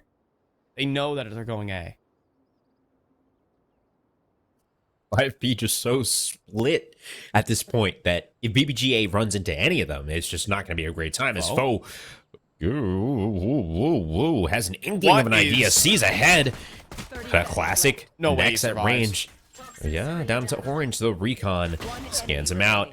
Blackheart, good stuff from him. Comes around the left, finds the headshot. And now both Blackheart and Monsi, planting open as Jerk. Coming from A main. Might just have an angle here as he finds the headshot, putting Monsi to a one-on-one. Orb goes down. Jerk going for the shot, going for the pre-fire. Can't spot out Monsi. Does spot him out, and Monsi better on the shot with 30 HP remaining. Finds the first round of the second half. Oh, so darn close there. I mean, I'm surprised Monsi decided to reveal his position. I'm not sure if he was spotted even initially there by Jerk, but he decides, you know what, I'm not going to take any chances. I'm going to drop the orb. You're going to have to push through this, take the decay damage. And therefore, it's the pistol round for BBGA. It's them one step closer to taking this grand final. Showing up with a roster at the stand-in for day number 2. They had to play with Thwifo, who's on the fade more or less. A guy who's been out of competition for such a long time. That's a start, though. Oh my. A Jerk going for the fences. You have to take risks in this kind of round. He does. He goes 1 for 1. But the flank coming back in through elbow right now could be huge. Out onto So the we'll site. take the site. Yeah, 4-on-4. Foe kind of hanging out A man, just really taking a sweet time. They are waiting for the spike plant. I like this from BBG Academy, though, really taking their time to make sure the site's all the way clear. They can get some extra info, because if you can make YFP just continue to play slow across the map as Zeldris takes space just like that, then why not? BBG Academy, spike has been planted, and they have all of B site. It's going to be 9 to 5. Hate to break it to y'all, but a spike down, full eco. All things said for BBGA, just excited to see the entries so far for Zeldris, at least on this attack side. But for a man who's been on his debut, at least as a stand-in for this lineup, Zeldris has just gone above and beyond for what's been needed this game so far for BBGA. That's a couple bits and pieces of damage being dealt, trying to maybe keep him tied down to the spike. It will go down at the end of the day there for critical. Will sacrifice himself, make sure he gets that loss bonus. But all things said, Zeldris, considering this is his stand-in, he's played in for just a couple of mixed teams throughout. This is a standout performance from him. 16-9. He had a 300 ACS game in map number 1. This is his game. He just needs to close out. For some man who's trialing, this is a dream performance. Trialing for an organization team. There are quite a couple organizationless teams that running about. Not many teams get a contract offer to them. Ultra's fighting for one right now. Deploying drone. Thrown out, Blackheart. Not spotting anything. On the side of YFP, though, they've only got 1 member on this B site, sending 4 people on the backup here through tunnel as Foe tucks in. Con Artist finds 1, relays the info. Foe finds 1, but does go down. BBG Academy in a 4-on-3. Oxy dashing onto the site. This is a wrench if I've ever seen one. Zeldris spots out the head, connects on the shot. Saw another. Good for 1. Sees another, but Jerk ties it up. 2-on-2. Things are getting tight. Monty good with the deagle and finds a second with that sheriff from range. BBG Academy in the double digits at 10 to 5. Almost a lineup there from Jerk. So close. I mean, I see that happening. But the thing is, Monty just long range on the sheriff, and that was the bonus round for BBGA. That was Bulldogs and Sheriffs. No more, no less. And so YFP just they falter, and that is super, super critical towards this stage. So, this is going to be really, really scary for YFP. They're almost getting into territory where they have to win their eco, and that's not a good start. Zeldris suppressed, not connecting on anybody. He got no info off the back of that updraft, watching water, and he turns around just as Oxy comes around the corner. Timing impeccable, not working out in BBG's favor. However, in a 4-on-4, and with YFP having the tour de force in hand, popping the blade storm, it gets shut down immediately, and it's still tied up 3-3. Where Oxy is that just tour hasn't de been able to force? find the impact. You know, the tour de force is coming in on the flank, but it might be a bit too late here. Dropping in. There you go. It's just too late. That's the unfortunate reality of the situation. And so, and they even know where he is. That's the worst part of it. But the thing is, I mean, Oxy hasn't been able to find the impact. I mean, he pulls out the knives, immediately gets dropped. It just hasn't been necessarily, you know, the same kind of impact that Zeldris is providing to the team, where he's getting immediate openers, trying to at least getting space too when he goes down, right? I mean, he goes. That was a little funny, jumping up into the air and just getting quickly sniped down. But at least it comes with the information on two different players. There for Oxy, he's in a very, very tentative position where he needs to stay alive. Either get a kill, get out, or just fight from door. So, it's 11-5. GA, they have only 2 more rounds they need to clinch the grand finals here. As the Nurture qualifiers open, solidify their stand-in, and win one of the most stacked open events we've had. That is a message being sent, to say the least, as Blackheart now sending the drone out. Jerk shutting down the null command. Oh, sending out the Hunter's Fury here. Fury just hit 2 people. That's massive. Oh, man. That's the smokes completely eliminated, and now with the suppress and the flash is gone too. BBG Academy firing back in a 3-on-3. Monty popping the pit. Fireball in a great spot at the switch as Monty swings out, finds one at double doors. Fireball answers back from the top of the staircase, and now Jerk coming through doors is stuck in a 1v3 and has to keep his head on a pivot because there's people absolutely all over the place. And BBG Academy, 12 rounds to YFP's 5. Match point. Holy. EVGA 1 round away. You know, one of the most stacked events. You had Sonic's NYFU, Oxygen Academy, Cloud9 Academy. And they battled all through that to get here. And with a trial, even fighting yesterday with the stand-in, playing some fantastic Val. Shoutouts to YFP, who are in their debut as well. They made it to the grand finals here too. Just looking a tad bit better. Foe 1 for 1, but that might not be enough. That's not what they want. That is the B site completely open right now for BBGA. Still a man advantage. Still with Oxy still standing, potentially, but a great refrag from Khan. 2v2. The position's noted for a couple of these players. You do have to plant safe, though. You do have to be aware of a potential flank. And Jerk, they just slip the net. They just get away from him. And in fact, they're looking to maybe even go in towards spawn of the A side. Yep, calls coming out. Jerk just saw their little heinies scurrying away, really, into the CT spawn. And now YFP spread out across the map. They're going to try and regroup towards mid. They don't have the confirmation that they're on A just yet. But you know what will give them that is a spike plant. So spike being tapped now, keeping an eye out for the cave as it goes down.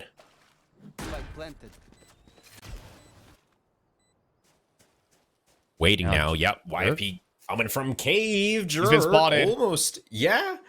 Sees one. That's all that shot. matters. That is The all jump that peek. matters. He's been spotted. Now Blackheart can try to play with his teammate and hunt for the next kill. Cheat code out in the open. It's a 2v1 that Cheat code had to fight out, and now it's a 2v1 that Jerk has to fight out. This is masterfully played by BBGA, and they are looking to lock themselves in the tournament. Jerk has to do something insane. Double peek right in. They line up. It don't matter. The headshot comes through. BBGA with a new trial. They debut it. And they come up with a grand final and a victory here at the Nerd Street Champs Qualifier number 10. Beautiful stuff from BBG Academy. We had been talking about them all day long. On fire, really. NYFU, Oxygen Academy, and taking it all the way to YFP. Shutting them down, even though YFP answered back strong on Icebacks, leaving them 13-10, really sending a message on the second map and sending a message with the entire tournament run, because like you said, it's a new roster, and if they're new and winning, I'd be scared. Yeah, I mean, we came into today with the question marks about BBG Academy on whether they could put together a consistent performance. So we thought, okay, maybe their win versus NYFU is a bit of a fluke, right? But they played through all the hardest competition today, and they persevered. They looked dominant, all things considered. Zeldris, this was his tournament. Fireball too turned up in various situations, and generally said the individual decision making from these guys was fantastic. BBGA deserve every bit of it. And for YFP, they're debuting with their lineup. This is their debut event for a team that's only been together for probably maybe a week, could be even less. They made it to the grand finals over some of the better teams here in the region. So you got to give props to where props is due. You gotta give props where props are due, and BBG Academy, long time coming. They've been cooking for quite some time, but like you said, finally finding success, and that's gonna be a huge day for sure. Monumental wins, like you said, Fi, it has been a stacked tournament across the past couple of days, and for BBG Academy to take it there, I said monumental a million times already, but it's monumental, nothing short of it. Yeah, we do have an interview coming up with our winners over at BBGA, so we do get to ask them a couple questions about, you know, what it's like continually. They've been shifting with tribals, they've been kind of messing with stand-ins as well. For day number 2, Thwifo had to come through and bail them out against NYFU, so I think that definitely has to be mentioned. So this is really a really big opportunity for these guys over at BBGA, and this is one of their very few tournaments that they've actually had the chance to win in a long darn time. These guys have been competing for so long since the Silk Road. Man, these guys have been on BBGA grinding, and it feels good for it to pay off. The Silk Road. Man, that's a throwback and a half. Yeah, really great storylines, and of course, that's what you love to see at the end of the day. So storyline after storyline makes for a great tournament at the end of the day. Vi, definitely weren't expecting this result, but in terms of upsets too, we had some pretty big ones across the board, and storylines still to continue, right? OXG Academy, namely the team that we were expecting to see in winning grand finals at least a week or two, but have yet to do so. Yeah, also Sonic's kind of falling flat, in my opinion. NYFU probably should have been in at least the discussion for day number 3, at least the semifinals, if not a grand finals, facing off against Oxygen Academy. Like, well, let's be real here. BBGA mostly upset everyone in the bracket. That is like, oh, well, Oxygen Academy or NYFU should be here. Well, they went ahead and beat them both, you know? So that's more power to them. They played this bracket on hard mode. Also, shoutouts to Virtuoso, who I thought played great Valorant yesterday, but couldn't make it into the grand finals. And I guess shoutouts to YFP, who ended the legendary run of Lenny Time, unfortunately. Legendary to say the least. Lots of good stuff across the day. Shoutouts BBG Academy, man. I can't believe they actually ended up winning, and in confident fashion too. So maybe this is the start of a legacy. Maybe we're just seeing the beginnings of these things here. Let's go ahead and send it to a little bit of a short break, 2 or so minutes, while we get our interview set up and ready to go. And so we can go ahead and close out this week's weekly. So congratulations to BBGA. We'll be waiting for the winner's interview. See you guys in a bit. Spacey shift.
Taking open number 10, BBG Academy take it 2-0. They upset everyone in the bracket, it felt like.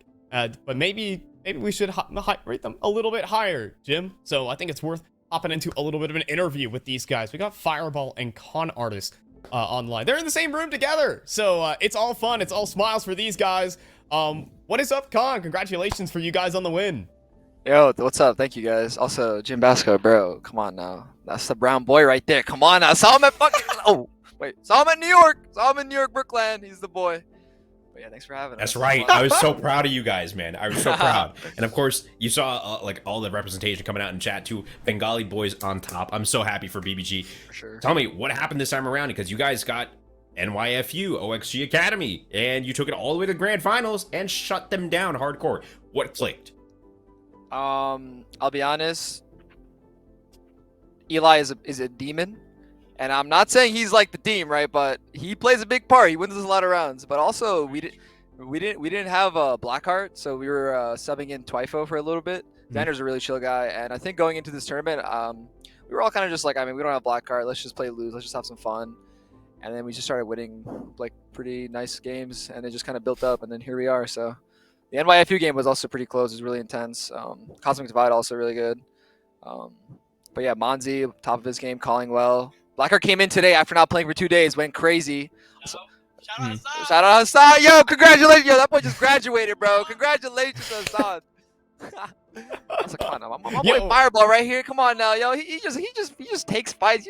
I mean, wait, I'm sorry, I got to do this PG. He just clowns on everyone. You know the deal. You know the deal. Same BBG Academy stuff. But yeah, no, it was I'll be honest. Past couple months, we've been or not months, maybe weeks. We've been having little issues with like trials and like trying to find the right fit. But lately, we've been practicing with Eli, and it's going good. So we're really happy with their success.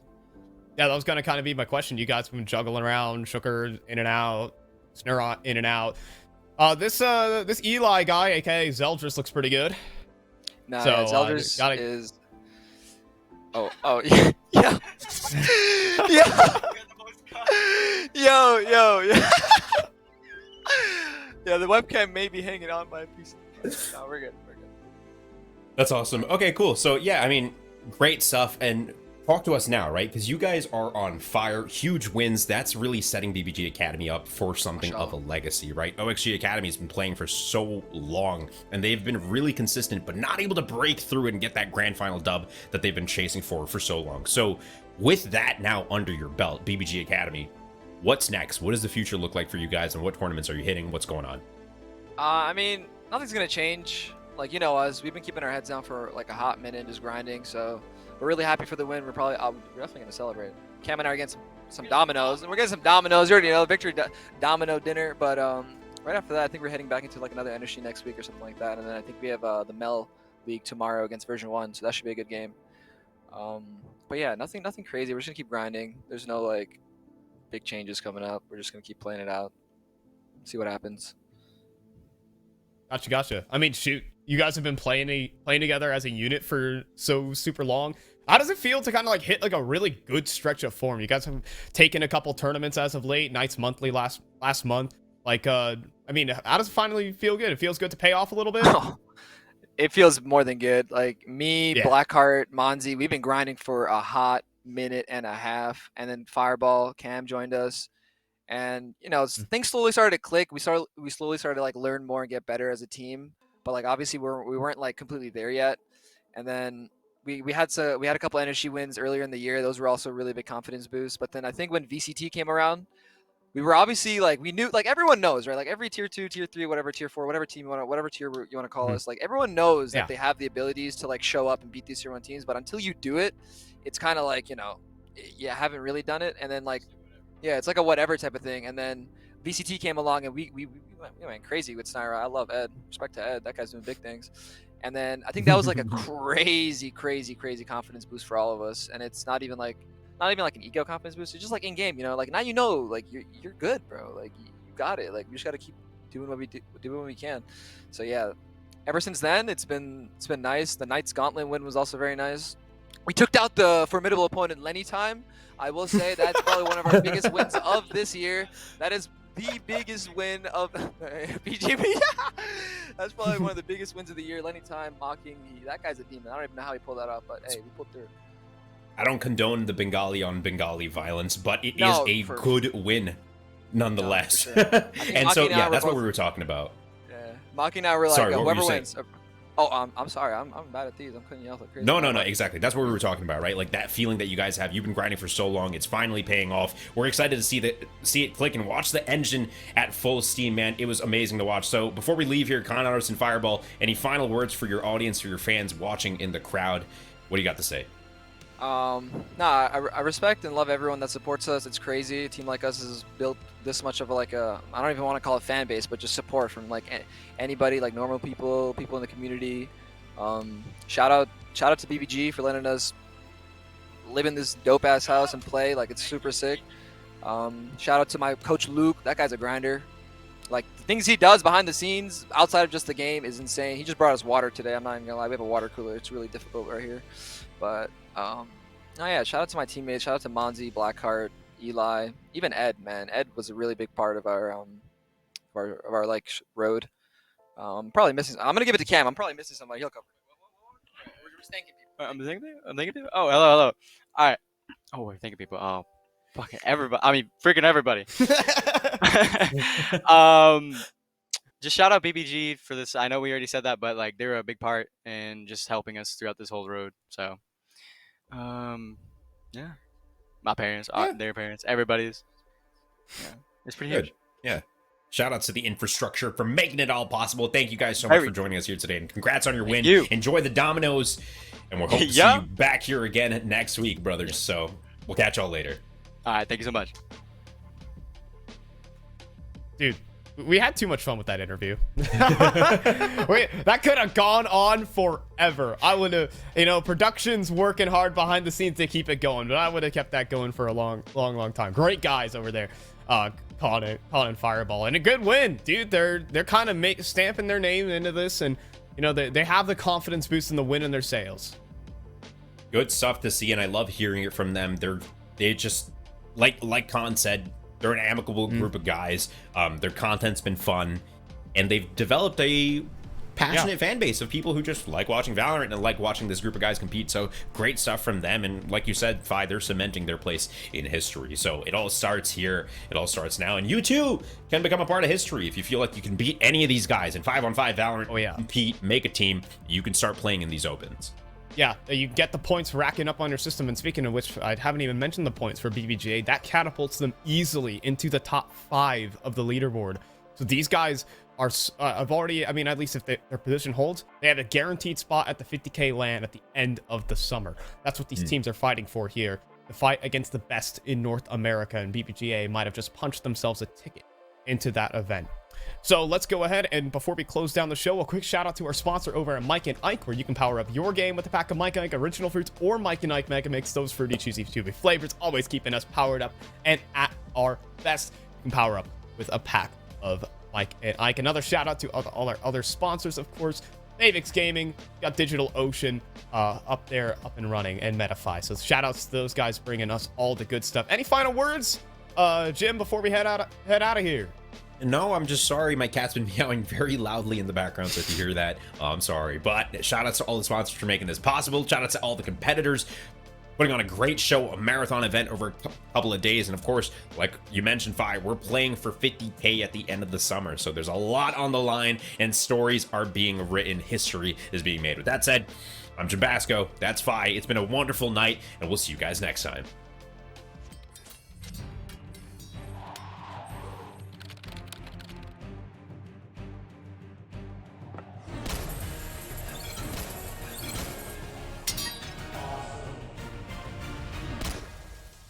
One of the reasons that I wanted this lesson with Super Akuma is because I felt like I had reached kind of like a plateau with my gameplay. I tend to teach more of a way of understanding the game, more than just, oh, you need to work on this, you need to work on that.